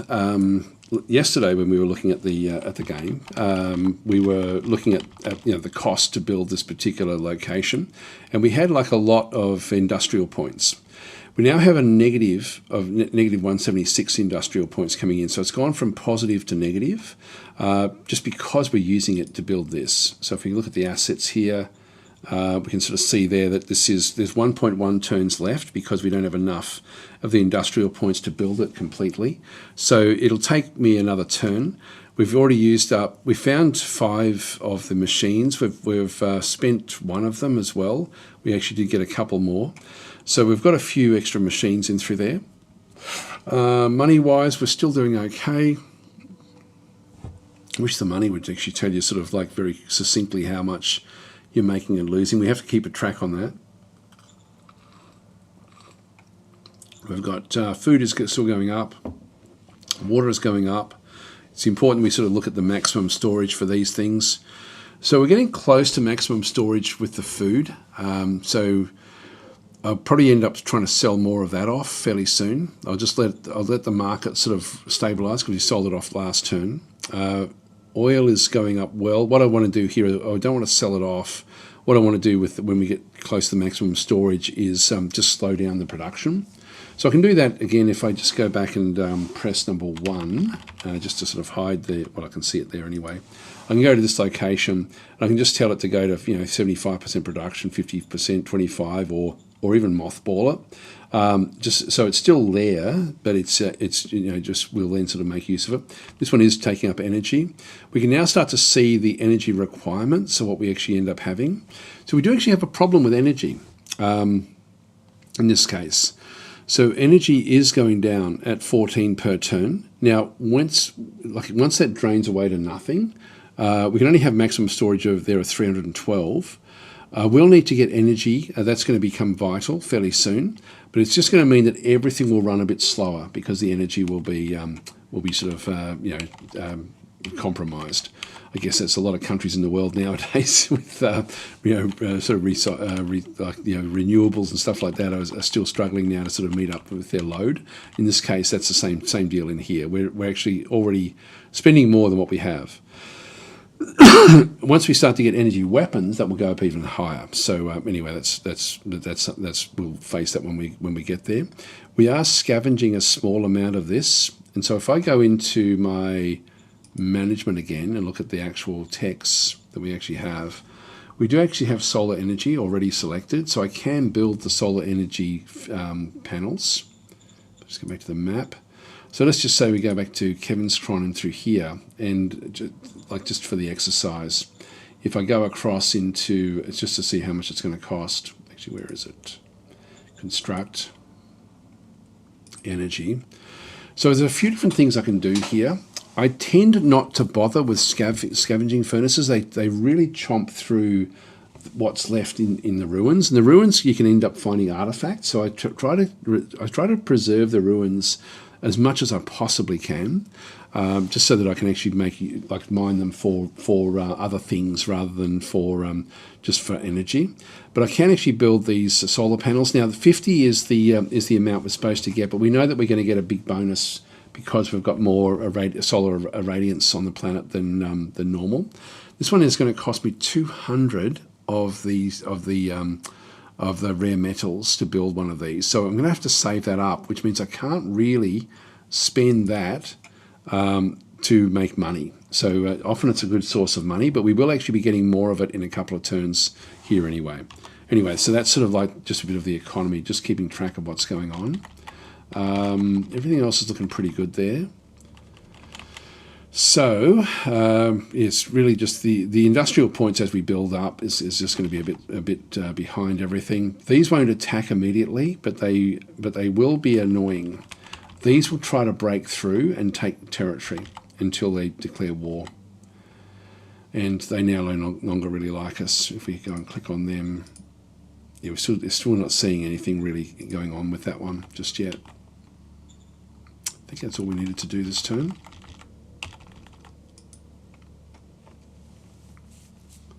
Oh, it's next turn. We'll do it anyway. But I was going to bring in a better leader for the. Oh, there they go. They're moving away. Actually, they're consolidating. They're looking for opportunities. The AI is incredibly good in this game. Oh, damn it. Okay, so actually that is the that's the slavers. They didn't like us not buying their slaves. The start of the turn, we controlled 164 hexes. It's 23 more than the previous turn. It's a good start. Okay, that's good. It's fine. Just gives me a little bit of an update. Not seeing any movement back up this way. These are sort of moving away. They're not at war, but it means that the borders are fluid here. I'm just going to move this one up and along this territory. Now we need to go into like a war footing, so we'll start to now move all of these across just to help out against these slavers. The slavers have better equipment than what we've got. So I'm going to push that up. So that is all Retheria's territory, which we don't know what's in there just yet.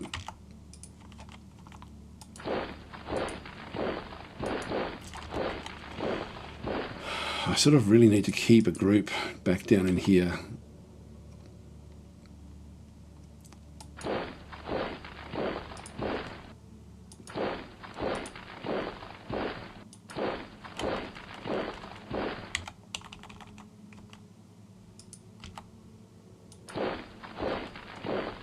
And we're sort of on the edge of what we can really do in here at this stage. We saw them all move off into locations that were further out this way. Now, in terms of our forces here, these ones do have machine gunners. If we go and click on this one through here, the machine gun, if we have a look at this one, does actually have very, very good protection against soft attacks. but we're looking at mainly vehicles coming in. So we're looking at this equation here against the hard attack, hard defense. So it's not great, but it's better than our just riflemen. So the riflemen are really, really poor. So it may be better for us to actually move back and create a line where we can actually protect things. This here is actually, the ruins give us good protection. So it might be better to come back until we can actually attack properly. So if we move back to there and create like a line through this other side. Now, I'll just explain why these actually help. If I go back into this territory here, this is rocky plains. If I hover over the rocky plains, it then will sort of show me the troop type. It's got different things like the attack modifier, defense modifier. It's got the automatic entrenchment and the maximum entrenchment. So when a force first moves into this particular territory, into this particular rocky plains, if it's infantry or guns, it will actually entrench to 25. If it's motorized, tanks, walkers, protectors, or low altitude aircraft, it's not going to entrench at all. Walkers can entrench up to 50 after they sort of stay there for a few turns. But in this case, the infantry can actually end up entrenching up to 100. So with this particular little force that we've got through here, they actually have come back in. There's the entrenchment amount, and so they're at 25 because they've moved into that area. This one here went into ruins, and it's gone up to 125 entrenchment straight away. These are like multipliers. So this is a very, very strong position. If I press number 1, we've got the ruins right there. If I hover over ruins, we'll then sort of see that the automatic entrenchment there is 125 for infantry, and the maximum entrenchment there is 250. Now, they're going to be coming in essentially with tanks, even though they're just like little armoured cars. The attack modifier for tanks into a ruins area is negative 50%. So their attack is halved, and they also don't defend well in ruins. So in this case, even though they're going to be quite powerful, if we can stay in this location and use this as like an anchor point, we can actually just create like a defensive line there until we're ready to sort of take them on, either with armoured cars or with tanks ourselves. So we need to build up. We need to now hold on and build up here before we can then sort of move off.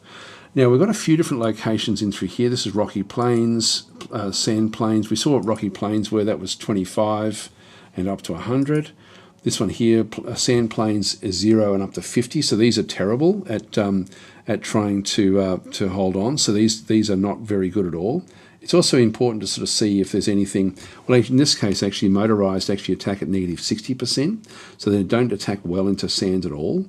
They don't defend well. So even though we don't get the defensive modifier, we do get a benefit against their forces. So if it's infantry coming in on the sand, it's going to be hard. If they're sending their armored cars in, it's not so bad. So we can actually go into there. This one is rocky plains in through this other side. As we come back down, we then end up into low mountains. The low mountains are good. Like this one gives me a negative 50% on their attack, but it does give me an automatic entrenchment there of 100 up to 200. So again, it's hard for them to attack in through there. Their main attack is going to be in these rocky plains. So where they've got, like, there's no negative for them to be able to attack into those. Again, this mod is so helpful with this. And I've got a unit that I've moved all the way over to here into these grassy plains. Grassy plains is still going to be the same. In fact, no, they're not even as good as rocky plains. So we've got no automatic entrenchment.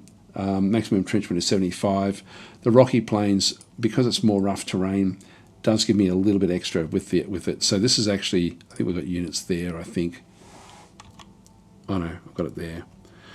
So I've moved that one out, but I think that this line here is actually our main line that we want to have, and we want to push the units up into this area because this is going to be harder to defend. We should be able to defend this fairly easily. Now, mountains are another whole category on their own. So high mountains are very, very different. And so this has got the infantry actually entrenched there at 125 and 250, again like hills.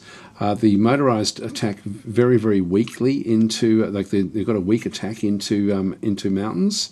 But also when we have a look at the actual movement type, there's no movement from wheeled into a mountain unless there's a road. and tractors also can't move in. So their vehicles can't move into here. They can still attack it, but they can't move into it. And so it stops them into here. If we have a look at them at the movement, which is the second sort of table at the bottom there, they can actually move in, but it does cost them a lot of action points to move. So they can actually move into the hills, but not the mountains. And again, we've got more defensive locations there. So this is essentially my defense, and then with and sort of sweeping down this way as well. So I'm going to have to give up this territory. It doesn't, like the actual territory itself doesn't matter much. I do want to keep these. This is just rocky plains. It doesn't matter about the what's actually there. So so it gives you a much better feel. And again, if you are looking for the mod that provides you this, if you didn't sort of watch yesterday's, there's actually a link in the description. I think if you're watching this on YouTube, but it is, and we'll just go to it just so you can see it. Just go to this one here. It's it should just automatically start. It's at so it's coffee.com/tactic. So ko-fi.com/tactic. Just go to the shop, and then just go down to the this one here, Shadow Empire terrain icons mod, and just put 0 in there and just grab it. So that will then give you what you're seeing on my screen, which I think is, for me, is pretty much essential. So it's just a quick way to do it. All right, so that's sort of where we are. Sorry, I'm missing a lot of the comments here. I will go back in just a minute and just sort of skim through them. But this is sort of, we now have to start thinking, how are we going to stop this? Because we know that there's going to be vehicles that we can't really fight against. So we have to make use of terrain to actually do what we need to do. So I've got a natural line through here. I know they can't move into there, so I don't even have to have any troops on there. I can actually still intersperse them. It's hard to, like, there is sort of like a zone of control that extends out past your units, but the armoured cars have an ability to sort of push past that a little bit. So we still got to be careful of the gaps that we leave. This unit here, I don't want this in the front line at all. So I'm going to be moving this one in behind. I think I prefer to keep it somewhere safe, even though it's going to be further away up from here. This one is a support unit. This is essentially, it's got a vacant commander now. We should actually have something saying we need a new commander. I don't want her to be the commander. So we'll go back to our strat cards. We'll go back to the nation. And what do we have? We've got recruit mercenary. It's going to cost me 53. I've only got 55.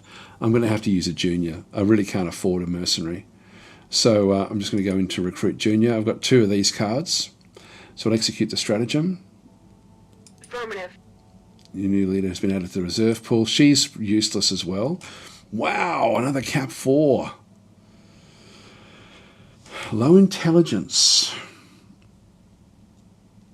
Oh, he must be very young. How old is he? 22. Strength is low. Everything is sort of lowish all the way through. It'd be good in a few different areas. I'm going to keep him in the bank, I think, for other things. He will learn very, very quickly no matter what I give him to do. He's got a very high improvisation here for any sort of skill roll that's required of him. Oh boy, I don't want to put him in I don't want to throw him into the mix. I'm going to grab another junior. Affirmative. And this one is even better. Jesus. Rainbow Creator Rock. Okay, so this is our reserve pool member. Trade is unbelievable. Improvisation is unbelievable. Intelligence is unbelievable. Oh my God, this is just crazy. Well, I need to get her. She's now going to become the new one in charge of the economy. So I'll need to get her. Her charisma is pretty high. Wow, Stream of Luxus course lord, absolutely, yes. It's just crazy. A 4 and a 5. Well, I think we have to put that level 1 back like I do have the mercenary. I can't afford it anymore because because we've only got 39 left over. What a great problem to have. So in this case, we have to put someone in charge here. Now, the problem with putting someone in charge is that it's a dangerous position for anyone to be in charge of an actual military group. But this military group does rely pretty heavily on the skills of the commanders. I don't really have anyone else that I can throw in there. If I could try to reshuffle. Let's have a look at our actual leaders. So I can start to sort of put different things in. Like I've now got these cap 4s and 5s here, and another cap 4 there as well, that are all none of them are in good positions. I do have cap 3s. So I do actually have the Director of the Military Research Council, which is no longer the best one, but I've already put him into that role, so I can't really change him out from there. We've got the Advisor, which is going to cost a lot to move him across, I think. If I call him, leave him. Oh no, that's not too bad. I can always just call him again. So we'll just keep Boland where he is. We'll have a look at his skill set. It's covert ops is what he has. What we don't want with one of these is a high heroism. He's got 38 out of 100, so it's okay. So he won't go into the front line. So, yeah, so I'll keep him where he is, I think. The Governor? She doesn't have any war skills. She's learning all these different things, but I could move her out. She's better than what we've got. Like, as in, she's better than putting, which one is it, the Liz in. She's a shocker. She's an absolute shocker. Heroic abilities are up there a bit. She may not last long. What I could do is move Laura out, because as a governor she's not the best, and put one of the high governor, like one of those tier 4s into here. Yeah, I might do that and put her in charge. So let's call her. We're going to relieve you. Order acknowledged. Okay, and we're going to give you a better, or another job. Not even a better job. Order acknowledged. Okay, so you're going to be shuffled across. Playing as a meritocracy, it's sort of like they're more accepting of being moved into other positions. So now we've got a heap in the reserve pool. And if we go back to the map and go back to the decision, yeah, so she has got, yep, so keep any job promise. So we need to keep this one here. So she is going to, yeah, we've got low suitability back in through here, suitability of 2, suitability ranking of 32 in here. So we're going to put her in charge. So this is again, she's the cap 2 that we just took out of the governor role. So she's going to now go into the military. We'll appoint her to that role. Order acknowledged. And so her relation went up a little bit with us. So we're sort of given her a trusted position to hold the eastern wall of our empire. So she's in charge of that. And so we don't have any decisions just yet, but there will now, the governorship of this town will suffer this turn, but then we'll be able to put one of those tier 4s in, or even the tier 5 potentially, because this city is going to be so important moving forward for what we're doing. They've all moved. Everything has sort of moved across. We can now start to attack, but I think I'll actually wait now. We'll just sort of let this one. He's ready, but yeah, I can sort of push it out a little bit if I needed to. Again, let's just check and see what. Yeah, we've still got a bit of time there before that one kicks in. Energy is still sort of going down a little bit through here. We will find extra energy a little bit. We're still waiting on this thing to come good. That should then be coming good in like pretty much next turn. Yeah, 0.6 of a turn left. So it just needs a bit more of the industrial points. once we get those industrial points, we can then sort of start to do other things as well, figure out what we're going to then spend them on into the future. No other more movement points down through here. We've done pretty much everything we can. So I'll just quickly read through the comments just to see what's going on with those. So George is saying, hey Daz, you may want to put a link on Daz Detective channel for this new live channel. Yes, that's a good point, thank you. I've got to actually do all of that admin stuff and I just haven't done any of it yet. I'm sort of hopeful, actually probably going to get a chance even this week, maybe the weekend hopefully, to put all that sort of stuff together. But you are right, thank you for that. Yeah, good comment. I should start keeping notes of all the things I've got to do to get this second YouTube channel, the third YouTube channel technically, up and running. Okay, so yeah, Leo was saying a very stinky planet indeed. Yep, so saying hi Heart of Mithril. Bobble is then saying, I wish I had Daz's patience to delve deep into the details. I promised myself I'm going to take my time and then I just start attacking everything that moves. It's funny, you know, funny you say that. It's I used to do exactly that until I started actually doing streaming. And when I started actually recording and doing live streams or even just recording, I found that there's more pressure on me to be thorough than to just go, I'll just go and fight it.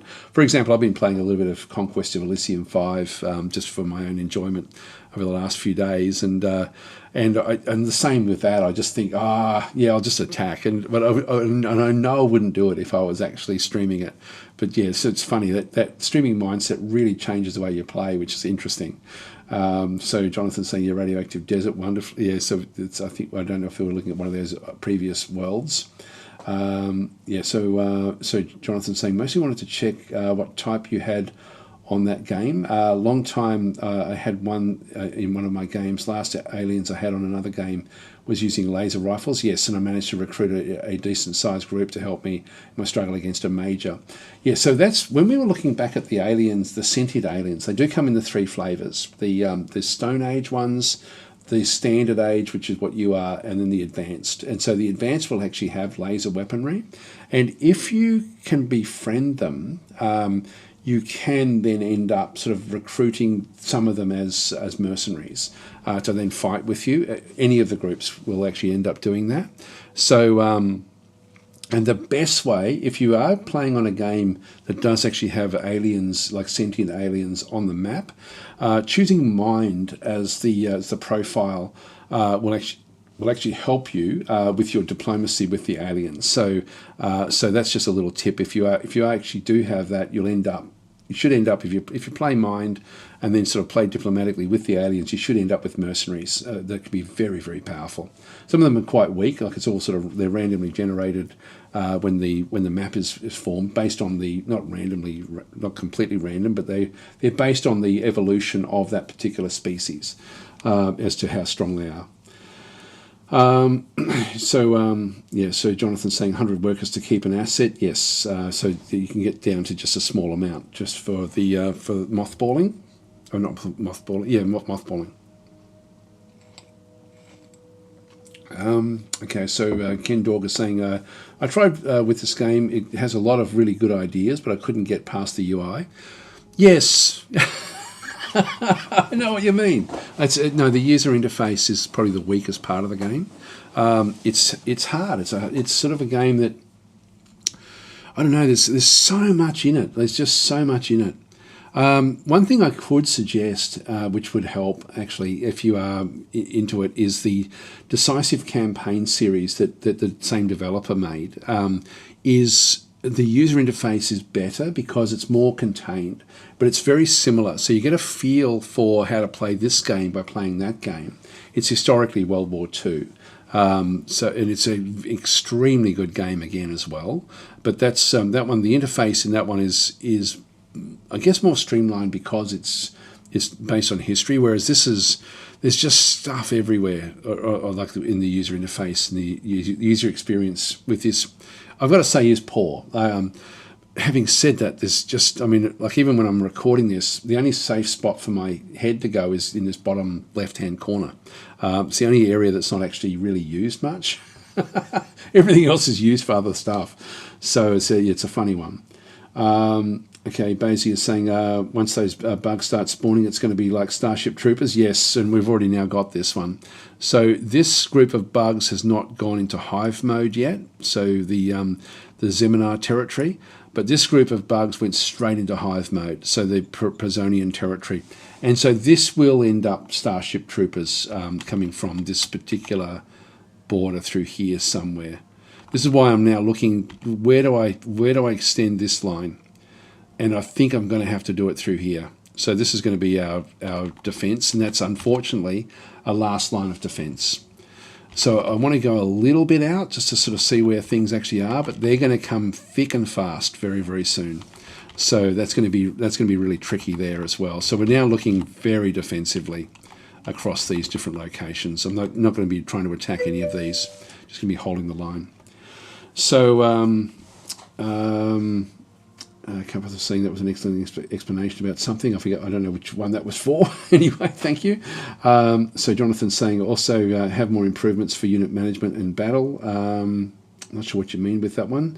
Compared to Shadow Empire, we're still hoping some of the stuff gets ported in the future. Compared to Shadow Empire, I'm not sure what you mean.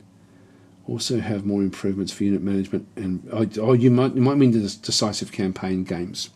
The decisive campaigns, they came before Shadow Empire. I'm kicking myself because I actually passed on them because they weren't random maps until after they'd been out for a fair while, and then I just realised, wow, these are great games.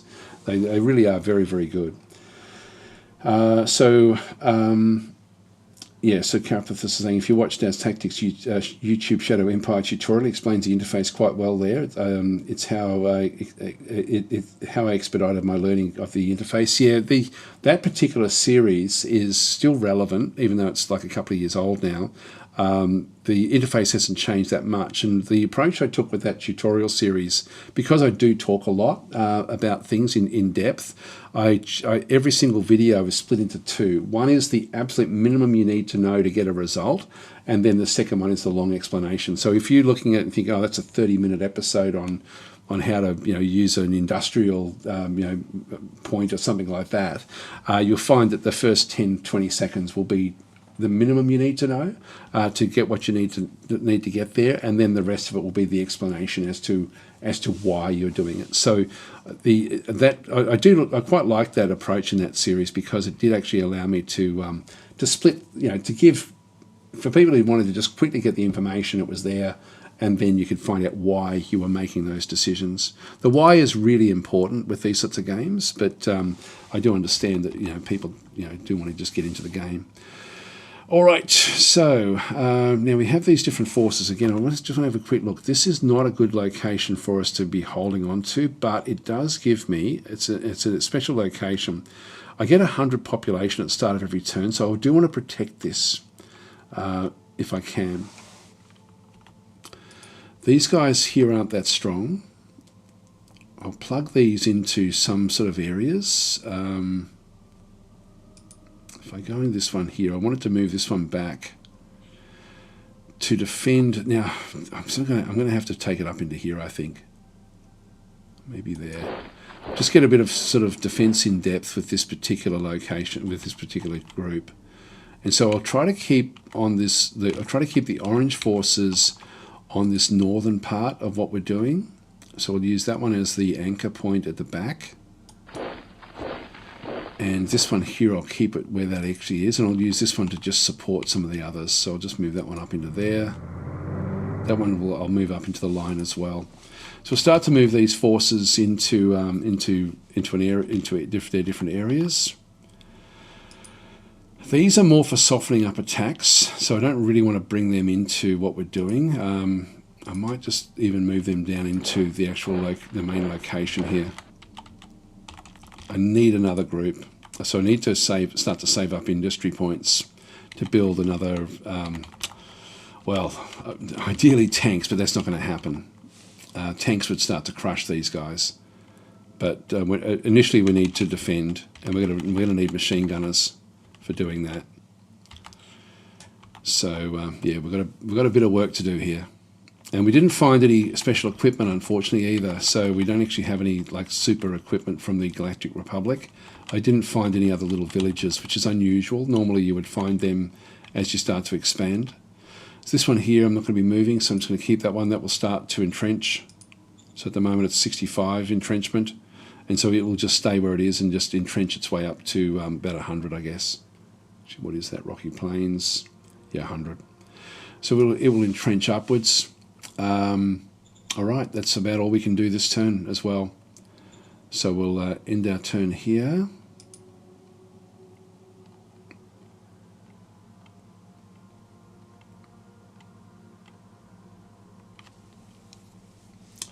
Yeah, so if you are wanting to watch this series, it's no longer on my normal YouTube channel. Here we go. So they're now attacking. We'll have a look at these attacks. So we killed 10 tanks, which is one group of armoured cars, basically in this case, and we lost 100 infantry, which means we lost one of our militia force group in through there. So we've only got one decision and 74 reports awaiting. Now, that you don't need to worry about the 74 reports. Another recruit junior has come through, asked for help. We don't have any friends. So they're now moving in, and this is where we now need to start to bolster this one here. So I'm going to be moving, I'll move this one across. See, this one's now at maximum. That one's at 142. And I know that if I move this one into there, which I can do, it will just automatically entrench. At that point, it's going to, in the low mountains, it's going to entrench up to 100 right away. So I might as well move this one up to support this particular, like them pushing into here. So I'm going to move this group of, it's mainly these guys that I'm actually using for this. So I'm going to move them on up. So we're seeing the armoured cars coming through. There's only 20 militia buggies there. There's not a lot of them. And we'll move this one across into this mountain range, which will just keep the southern flank there. So orange is going to have to hold this line. And I'm just going to be playing defensively. I'm not going to be attacking. Like if I go and attack that particular one, I may do okay, but I don't want to do that. This group has taken one of the rifle militias. Did actually have some problems. These are very, very weak, but they still held on. They're entrenched at 20 at this stage. It's going to take a bit more. These will all entrench at different amounts. So when I do click on these ones, their entrenchment here will be different to the trucks or the artillery or the buggies. I can attack these things. These actually would possibly also have like an anti-air. Yeah, they do actually. So this is attack versus low-flying aircraft. What I might do is just keep on doing recon with this now. So we'll just go and I think it was Y was the recon. I'll just double check that before we sort of do anything else. Where is it? Yeah, recon is Y. Yeah. So I want to sort of just see what's out this way. We'll just go to the extents out here maybe. Birds are in the sky. Okay, we didn't actually happen to accidentally land on anything. We're not seeing any of those bugs, but we are seeing territory in through here. This is not aligned forces, so this is just the wilds. There's back out in this other side. That there is actually a major. Burglavia. These are friendly. Unknown culture, but this is actually a major faction, which is on the other side of this group. So diplomacy is what we're going to have to use here. The humans are going to have to band together, particularly the factions, to get rid of these wild groups, but also to get rid of the bugs. They don't have the same problem with an extended border with the bugs that we have. Like they've only got a very, very small border there, so they're expanding out into this mountain range. So they're going to block me off. I'm not going to get to this water anymore. This is too far away. Way too far away. All right, so we've got one more decision to make. So this is the new governor in through this other side. And we have suitability rating here of 25. Now this is our cap 5, which is too much. I really want this one to be in charge of one of the other, like in charge of the economy. This one here is actually is good enough. It's cap 4. He will actually he will take on this job and do a good job of it. His charisma is 38. What are you? Charisma is about the same. Charisma is important for a governor as well, as well as all of the admin stuff. So there's a lot of skill sets required in here. So I think we'll actually just go with. I'll just go and I'll appoint him into the role, even though his suitability is a lot less than hers. So I'll appoint the role. There we are. So he's now the governor of what is it called again? Kelvinskron. We can't change the name of that. So I might change it to Dasburg actually. I think we can change it somewhere. Call. Standing by for orders. We can upgrade the city if we're ready. We're not really ready for that just yet. Zone orders. I can go in, which I think I can then go and change the name in here. Change zone name. So I'll call it Dasburg. There we are. Now this is the budgets and things. I'm just going to keep them where they are. They're fine for what we actually have, so that's fine. We'll just confirm the orders. There we go. So it's now Dasburg is now our main zone. So these guys. Now we haven't had any problems down this way yet, but these guys have. This particular group is only riflemen. So I'm going to go and move these down towards the towards this southern point. And we'll start to establish this defensive line. We're going to need help in through here as well.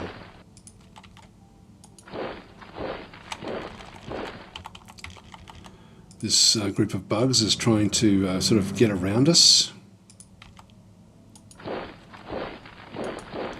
Just sort of block them until they start to get aggressive. Just take this mountain range. That one there. Again, if they break through, I need to actually have a bit of defense in depth. I feel comfortable now that we're sort of now starting to entrench all the way through here. This is an anchor point. We've now got 2 units in there, which will be helpful. Got the 1 unit in there. Got other units which will be sort of protecting these things. We just don't have any offensive capabilities at all at this stage. We're now starting to sort of get some industrial points coming back in. So because we've now finished this particular mine, we need to get to 200 of these metals. So we've only just got the mine just established. To get the energy is still okay. It's just dribbling down slowly. We're actually okay there. Now the water has equalized. Why is that equalized? That's actually a bit of a worry. And then we've gone down with food here as well. It's okay. Let's just keep it where it is. We'll just keep everything going the way it is, I think. We just need to keep tabs on these. Now, the ammunition is something we will have to go and sort out, but we do need to get on top of the industrial points first, and we possibly need to bring another group in. Let's have a look and see let's just go and plan ahead a little bit here. If we go back into the orders bar, we can raise formations. Now, the game by default starts where, again, I think for a new player, it's not good the way it does it. If I just go and start on this road here so we can just see what's going on. Actually, there's a few little things as well. We only have a very, very small road network. We are sort of going to be stretched here a little bit in terms of the supply. So it may be worth building a road out along this other side. But let's maybe talk a little bit about logistics, just a little bit. There are certain things you can do to change the look of the map. And so I like to have current points turned on, which then shows me the logistics points along the road network itself. It just shows me when something's going to start to go bad. So this is all fine. We don't have any really great big need for it. Now I can build a road. What have we got in there? We've got grassy plains there. I can build a road out this way. if we have a quick look at the grassy plains, the cost of building a road construction is only 12. It's going to be 12 all the way through along here. I might just do that just so that we've got some supply. So if I go back into, I start at Dasburg, I start on the actual logistics network, because this is part of the logistics network. By having this turned on like this, or even if I go into preview points, I can see what it's going to be next turn. I'll talk a bit more in detail when we need to start to manage this, but in this case we don't need to do that just yet. If I click on R, I can then go into road building. I just want a dirt road. And so I'm starting at Dasburg. I'm just going to move this one up. That's 48. That's 72. I've got 83 to spend. So let's just go and, hang on. Do that one and right click. Okay, then press escape just to get out of that mode. That's then going to ultimately give me better supply back out here. And so the next, if I just go back to current and then preview, yes, it's now sort of seeing points coming out along this particular road. But I'll just keep the current points on. We don't have anything going along there just yet. Everything else is looking pretty cool there. That's all okay. I don't like that this arachnids are sort of moving around the border. That's a bit frustrating. If they break through and get close to these locations, that's going to be a bit of a disaster. So I do need to go and get myself another group of units to help with something. So if I go into, just so we can plan ahead a little bit, if I go into race formation, I don't know why the game does this. I wish that it didn't, but it always starts off with core, the size of core. You hardly ever build anything of that size, let alone army.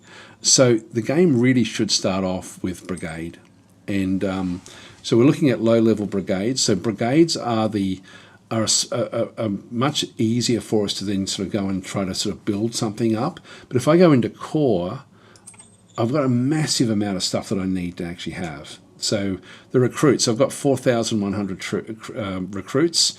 I need 19,000 to get a light infantry corps. A brigade, I need 5,000. So I can get a brigade fairly easily, but not a. And so I don't know. The game should, just to help out the new players, it should start that way.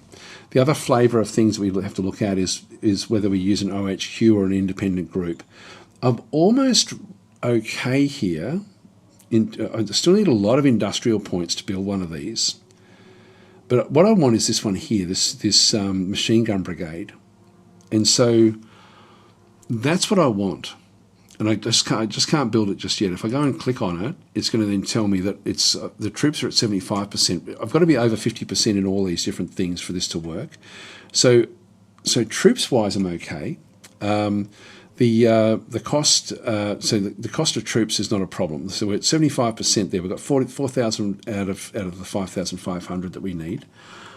But the items are only 2%, which is essentially this. So our industrial points, we need to get up to at least 50% of this to be able to then build another one of these groups. Yeah, we don't need anything else in through there. Ammunition we need a lot of. We've got 3,000, but it's going to cost me 2,000 ammunition. I'm going to need an ammunition supply dump as well, by the way, fairly soon, just so I don't have to think about it.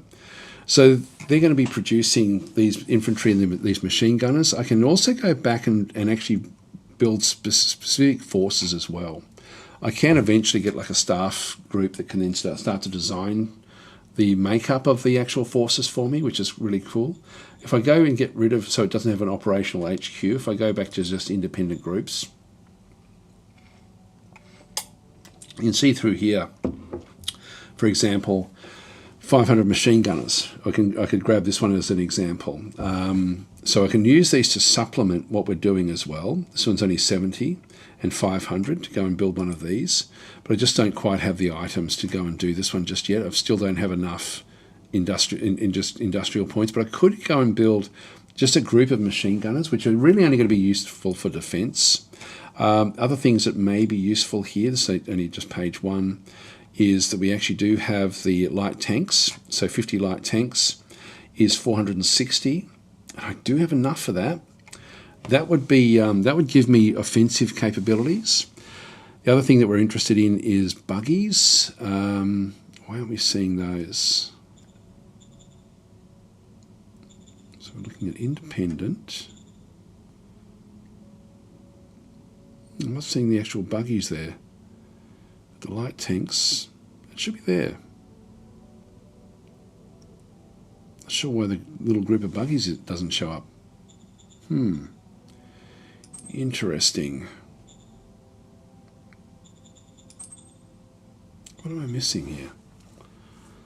Oh, page 1 of 2. I must have clicked on something else. There we go. So the recon battalions, these cost 360 and 140 in through there. And so the buggies we have are actually very, very good. This is actually probably as much as what I need initially, is to get like a couple of buggies and then attach them to the first machine gun group, and then maybe even another couple of buggies and attach them. So as I can afford these, I think I'll grab them, the buggies. We may get some tanks eventually, but let's just go this small way first. So we'll plan for 360 industry points as really what we're sort of aiming for, just to get one group of buggies initially. That will then really help in terms of being able to defend this area at the back through here, which will be important. So that's all done. Everything is sort of moved where we want it to be moving. Things are still coming back down. We'll just end our turn here again.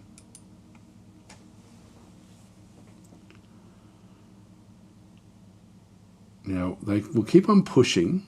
They will try to break around. No, they're moving off. They're sort of, they're now, yeah, here they come. Look, they're trying to now break through that gap. As I said before, the AI in this game is phenomenal. It's unbelievable what it does do. So it's like here we go. Oh, no. So I've heard rumours that the wasteland arachnids from the Zermonar territory have leveled up to hive level. Okay, we're in a lot of trouble here, guys. This is really, really bad. You don't normally start with arachnids right next to you, let alone 2 hive groups of arachnids. We've gained accomplished envoys. So SIC, the director of the Military Research Council, has actually discovered a new tech, the guided RPG. If we could add extra technology to our current RPGs. Now, we don't actually have any RPG fighters, so this is of 0 value to me right now. So I don't need this. What we're looking for is we're rushing towards getting as much as we possibly can to end up getting the combat armor. That's going to be super helpful. Okay, so we have 3 decisions to make. Now, it's funny because everyone's pretty pro-democracy in our force here. Carbon Lords wants a change in propaganda.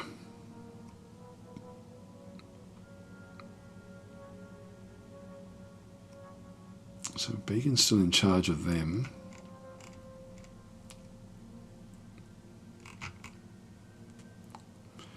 Because so many are for it, I'm going to allow it. That will also make Beacon happier as well. Aye, aye, sir. All right, so democracy went up by 7, heart went up by 6. Policy speech. So we need to now have a goal. Now this is, the goal is our mining assets reach at least 6 levels. We've probably got 5 now, I would guess. So this has to happen within a certain time period. Bureaucratic levels reach at least 3 levels. That's something we've really got to aim for. And goal is the number of hexes you have recon reaches 423. Not going to happen because we now have to stay put. So I think I'll go with bureaucratic assets. We do need to get that one up. Yes, sir. So we'll go and click on OK. Military Research Council is now up. Now this is where we have to decide whether we want to research it or research nothing. If we research nothing, and I'll show you this before I actually make this decision. When I come back in, we're earning 168 bureaucratic points per turn. With the with what we actually end up having here, if we go back into the Empire budgets, you'll see there that the 38% of the budget should be applied into research, but we don't have any research targets. So so all of the research, even though only 2% should be going into discovery, all of it's going into discovery right now. If we go back and have another look, I might even have a look at the actual at the leader. If I start to research, we'll research quickly, but it's not going to. We want to keep on going until we find combat armor. So actually, if we go back to management, techs. So we've now discovered the guided RPG. So this has now been discovered, but we have to now research it. We want discovery of combat armor. I also want discovery maybe of Gore's small arms as well. So these are, but combat armor specifically I do want. Actually, we've got high-speed machine guns as well, which would be useful, and also gas-powered small arms. So there's a lot for him to discover before we can start to research. There's only one now that we can research, these guided RPGs. Not of any interest to me just yet. So, back to the map.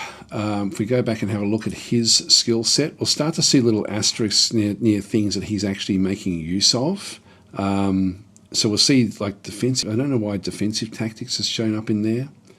These are all stuff that he's actually been using, operational command. I'm not sure why that would be something that he would be sort of making use of. I'm not very good at understanding this one here. This is actually the research bonus. The average bonus here is 11%, and discovery bonus is 23% based on his skill set. Inventor roll of 123. I'm not sure what this does and how this one actually does work. That's the skill roll. If we look at the history, this is actually where, this is his own history, his personal history through the course of the game with the different rounds. So he specialised in defensive tactics, then became the commanding officer of the 1st machine gun. This is before we started. Voted for the Democratic Superior Party.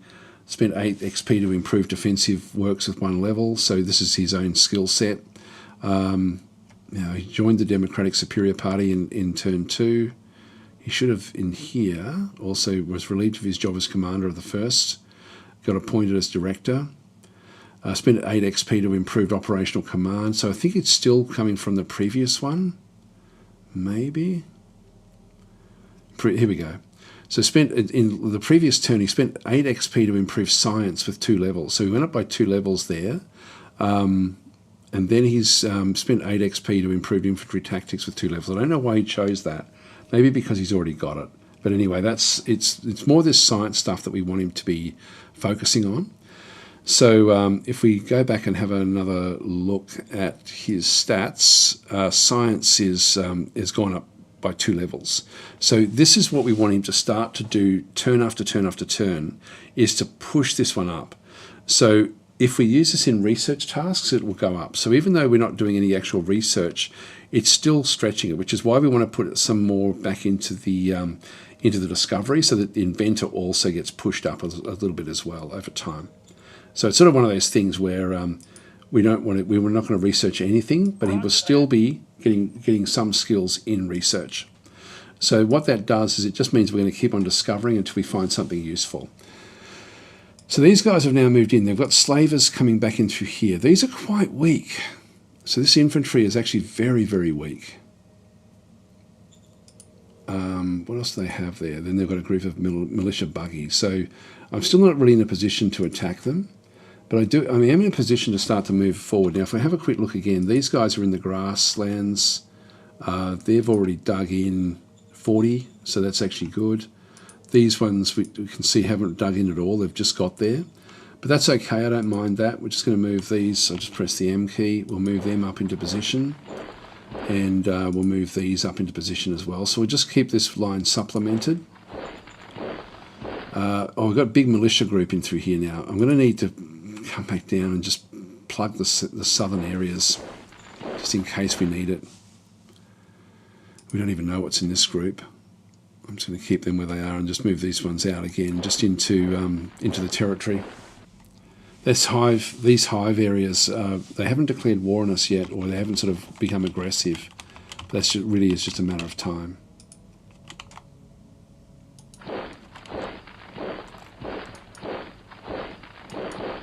Try to make contact up in here. Now, I've got to be careful. I'm actually, if I just press number 1, I'm still in the red zone, so I'm still actually, I can still get food. But I do have to be careful. If this one gets out of supply completely, like into here, it's going to run out of food. Now our supplies are good up through here again because of this road. You can see there's supplies coming along that road. I'll talk about, like, probably tomorrow we'll end up sort of needing to shuffle our road network a little bit better than what we've got it in through here. But we do actually have a good line here now, sort of coming back through. I'm not going to attack this. What I prefer to do is cut them off when I've got the armoured cars to do it. So we're up to 126. We need to keep this one going. Everything is pretty positive except for the water.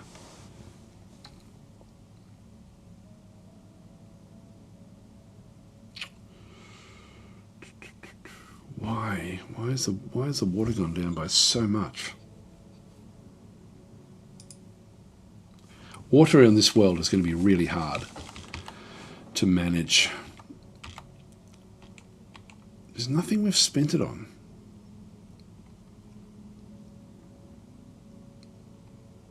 Okay, end of last round stocks was 485.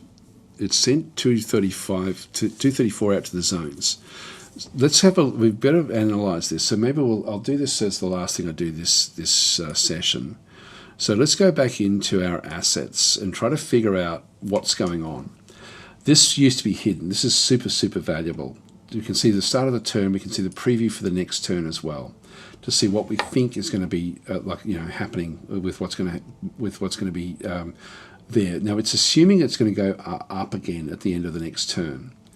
So I'll go with the start of the turn. It used to be by default collapsed like this. It's so important to have this. I mean, it is now by default open, which is good. If you're not seeing this, like if I don't actually have different things, but different towns will then show up in here as well. So you've got the SHQ and then the towns under the SHQ. And so in this case, when we look at this is looking at Dasburg, which is the only thing that we actually have. So I need to analyze what's gone on here with the water. So again, I've always got to relearn how to do this one. So we've got SHQ delivery. So this one here has been, so we've got plus 234 coming in. The zone consumption was 450. Now, this was the agricultural dome facility consumed 450 water. Okay, that's interesting. So it was this farm here. This one here. Agrodome, 450 water, there it is there. Needed 450 water and used 450 water of the 450 water allocated to the asset of the turn. Now, we also do get rainfall, where we actually get like production does come back through. The production for the ice mine is 492, which is above what we need there. We don't have any other water needs. So as long as this ice mine is operating, we should be getting more than what we need. So 492, you can see there's zone production there of 492. So 492 could optimally be produced. 492 was actually produced by the zones. The assets that contributed were essentially the ice mining facility. And then so the SHQ pickup, so 42 could optimally be delivered to the SHQ. And so essentially the farm took the 450 that it required, as directly from the ice mine, and then the leftovers were then sent back to the SHQ to then be put back into the storage. So the storage is so it's the zone inventory there. The zone has 450 water in reserve stock, is what it's saying, but that should be reserve stock for this. I don't know why it suddenly jumped around. It's not really explaining that. If we go to the preview, so the preview is that it's going to the inventory is going to be 450, so after any deliveries from SHQ, the zone will have 450 in reserve. The consumption is 450, so it'll chew that one up. It will produce 484. So, you know what it was? It was because we got rid of our governor. The governor actually has got a bonus amount that it provides. In the previous turn, I should have shown this in the previous turn when we had no governor in the city. We actually end up losing production because of the lack of a governor. And so the governor is actually having a big bearing on what goes on here. So by having a better governor, we will get back on top of all of these things, including the energy. We should end up sort of getting a little bit more energy, I think. We may find a bit of extra. No, the consumption's still going backwards.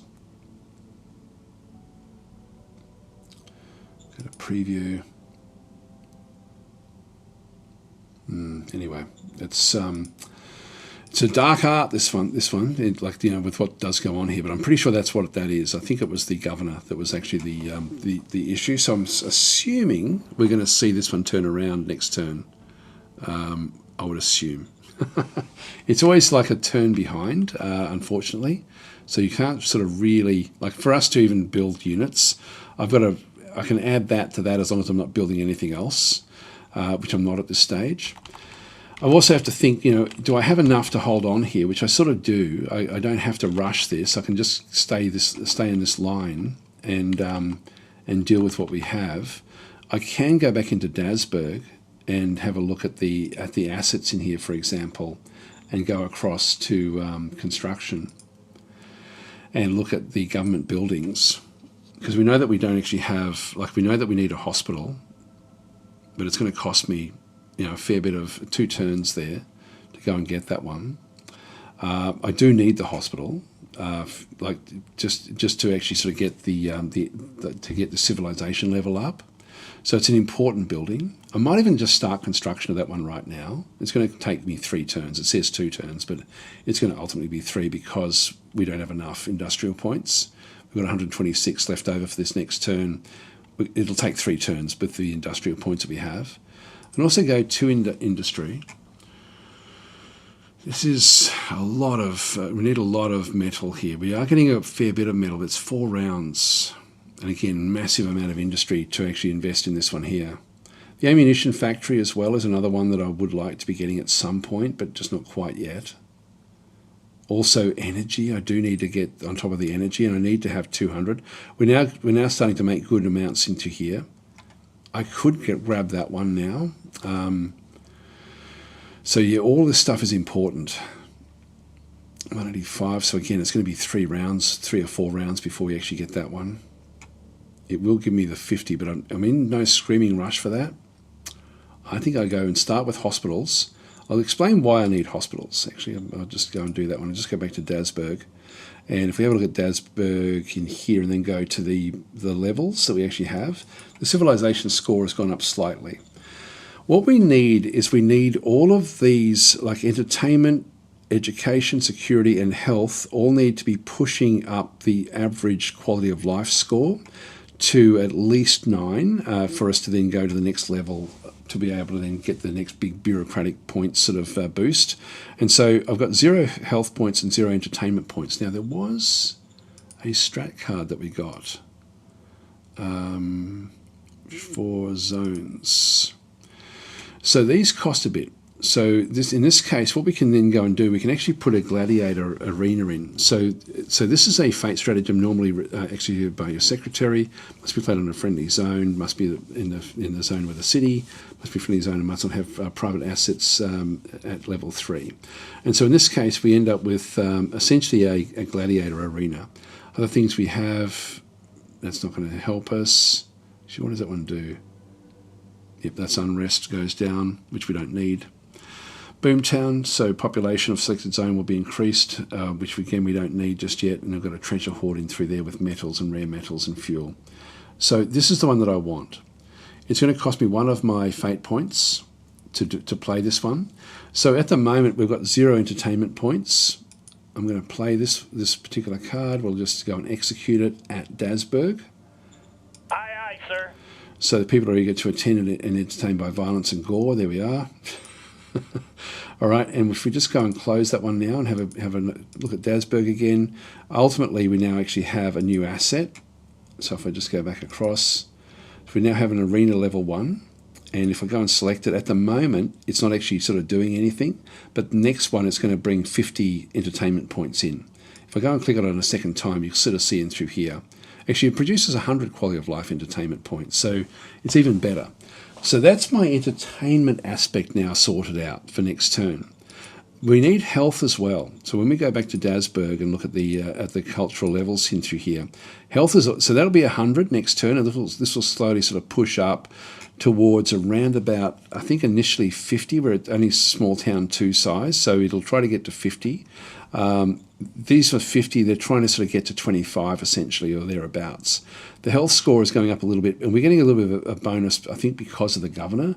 But if I can get the health points also kicking along, all of these will go up. Civilization, quality of life will go up. Everything will go up. Happiness will go up. Civilization score will go up, and then we'll basically be able to then build better. We'll get to civilization level 2 very, very quickly. So I'm going to build that more so than the military, even though the military sort of sounded like that was actually what we wanted to do. So let's just go with Dasburg selected. We'll just go back to construct. We're going to go to government buildings. So we're going to build a hospital. So we'll start construction. Aye, aye, It'll take 3 or 4 turns. So we're going to end up chewing away. Unfortunately, I wish it would show that you've actually now reserved this. I wish it would even just show like a yellow across it to say you're going to be using this stuff up, but we will be using that in the next round. So that's now under construction. If we go back to assets into here and go back up, the hospital is something that it says 2 turns left, but it'll end up being 3 because we won't have enough industrial points. All right, so that's pretty much everything we need to do this turn. Let's just end our turn and just see if the water corrects itself.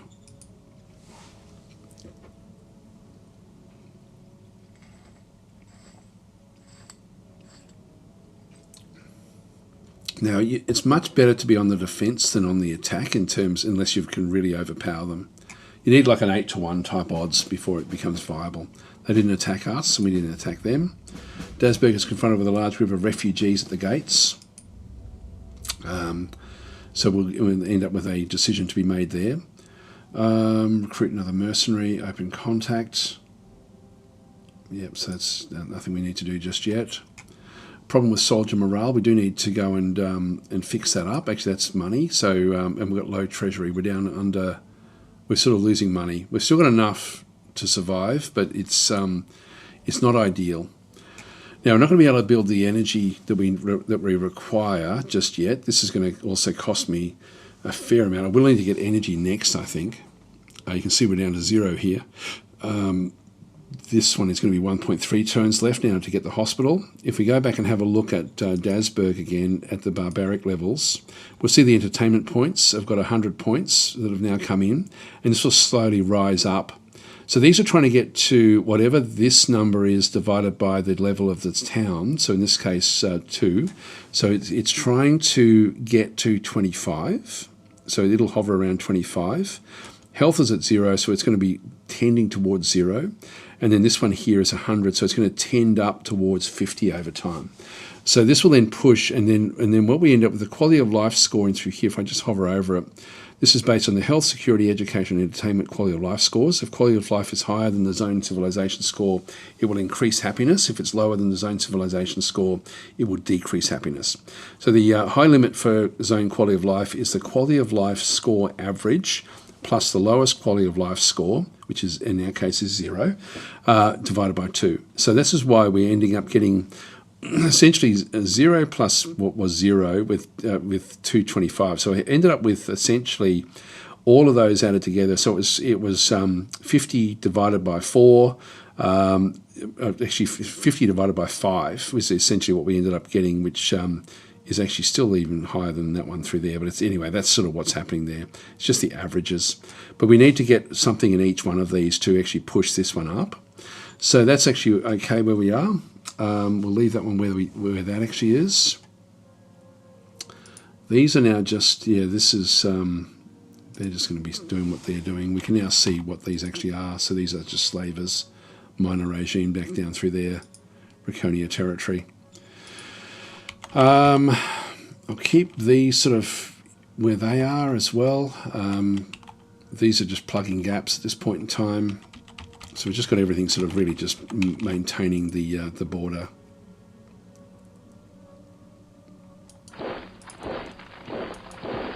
Just move that one across there. Just to make it hard for anything to just get through quickly. So that one's sort of okay. So we go back to our decisions. Actually, before I do that, we've got this as well. This one's still getting stuff. I did want to try to make contact with these guys, just so we can start to talk. Now we're going to be out of supply for 1 turn, which I'm actually okay with. Now we do have a relationship with these because they're a major, and at least we can now start to talk with them. But we're now out of supply there. That's black. So that one we'll get a morning next turn about that one. Everything else is actually okay out this way. Again, I do have ruins there. Yeah, so I'll just stay in the ruins. We'll just build up a defensive position there. So there's no rush with what we're doing. Water is coming back up again, which is good. Food has come right up.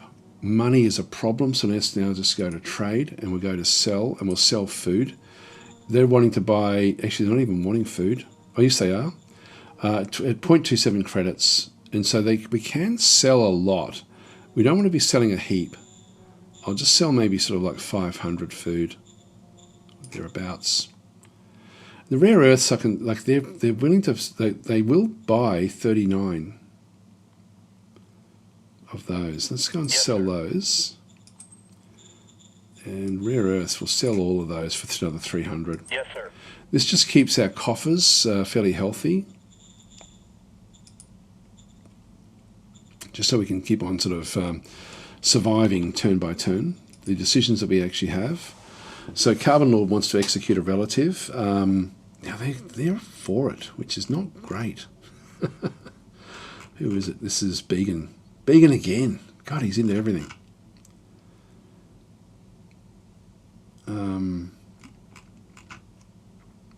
Morality will go down. Morality will then sort of impact the Virtus, essentially. But these guys are so into it, aren't they? She's a shocker. I'll allow it. She was the leader. He's now become the leader. That's interesting. And he was a leader as well. Actually, Began's now the leader. What's going on? Aye, aye, sir. All right. And then we've got refugees at the gate. So we are going to sort of want them in. So we can sort of go in. In this case, I think I'll just let them all in. The danger does go up by an unknown amount. Morality goes up. We can sort of let only the women and children in for temporary care. But this one will actually increase our population. And our mind and heart goes up. I think I'll take this bottom one. Aye, aye, sir. And so danger has gone up in the area. Now we didn't have really any big danger that we were dealing with.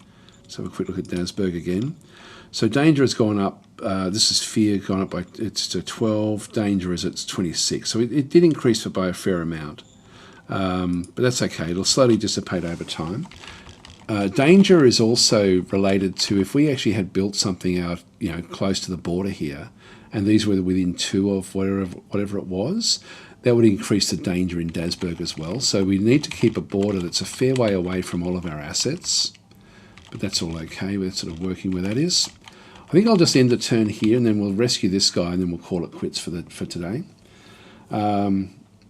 So Clicker's saying, I for one welcome our new spider overlords. They're just absolutely everywhere. So, here we go. So Sick is then sort of saying, so I shared this on Nucleum's Discord since they all love you over there. I got to say, I met Nucleum for the first time, like face to face last year.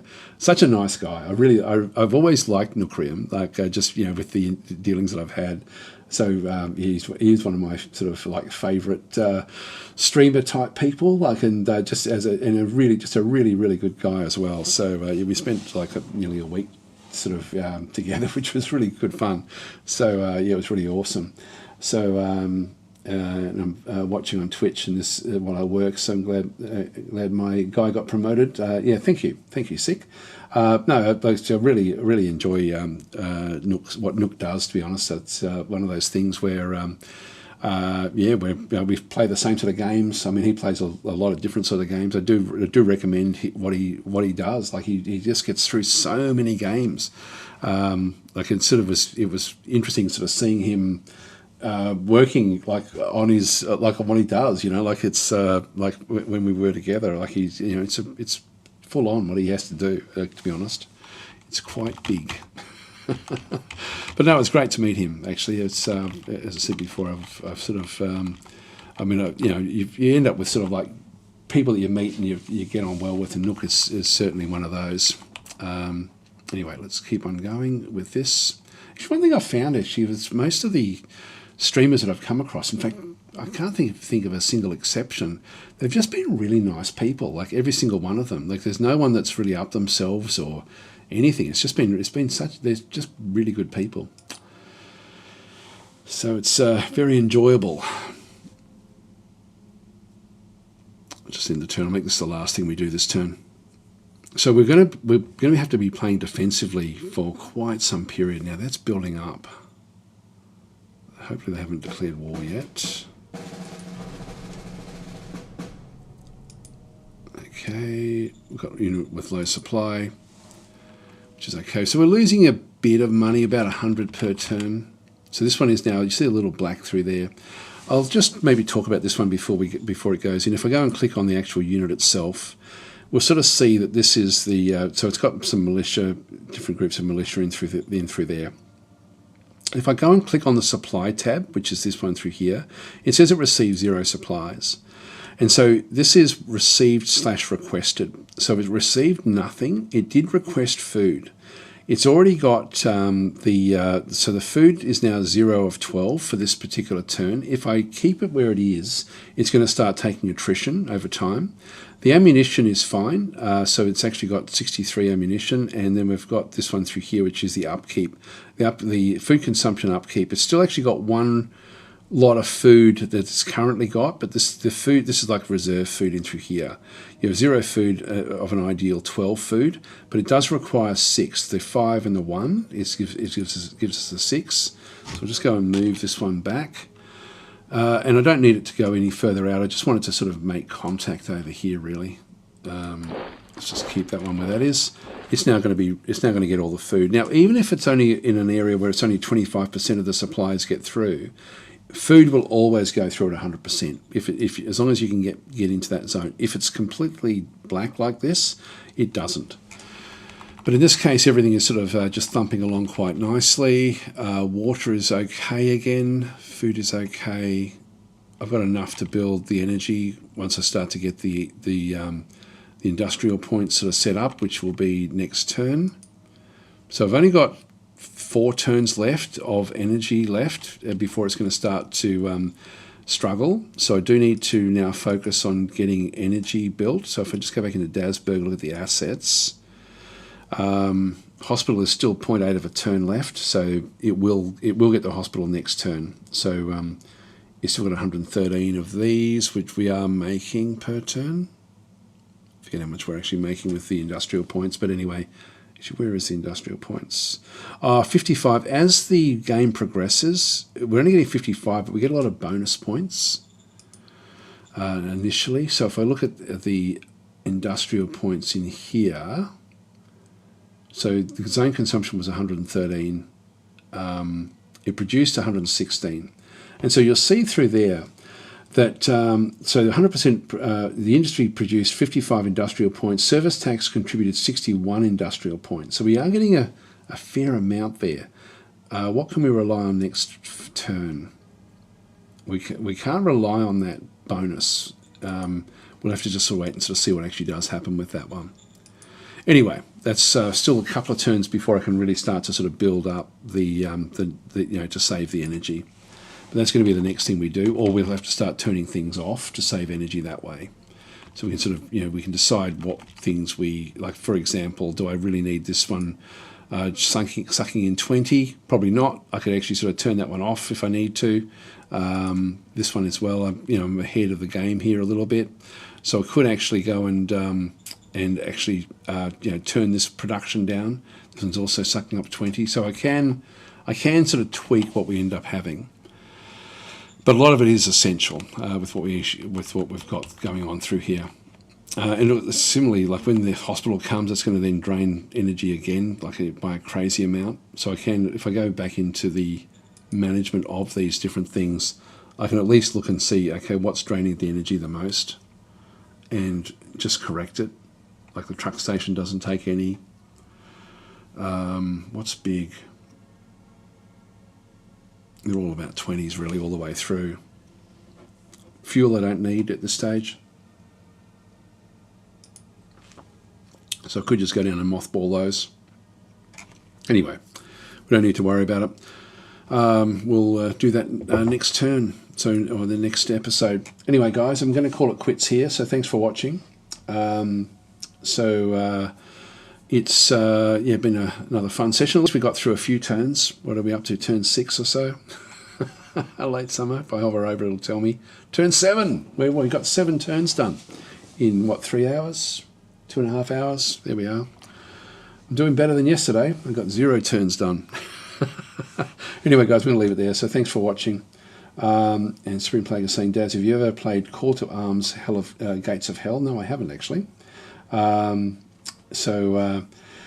Anyway, guys, I'm going to leave it there. So I'll catch you tomorrow if you're around. I'm not sure what I'll be playing tomorrow. I probably won't play this tomorrow. So I'm not sure if I'll be on my normal YouTube channel or on this YouTube channel. I want to sort of bounce between them a little bit just to sort of promote the new YouTube channel a little bit more than what I have been doing. I might just, actually no, I won't bother. I was thinking of putting the, actually I will. I'll just go, if you are interested, I'll just put it in the chat of Twitch. So it is youtube.com/@tactic live. It's becoming a bit of a mouthful.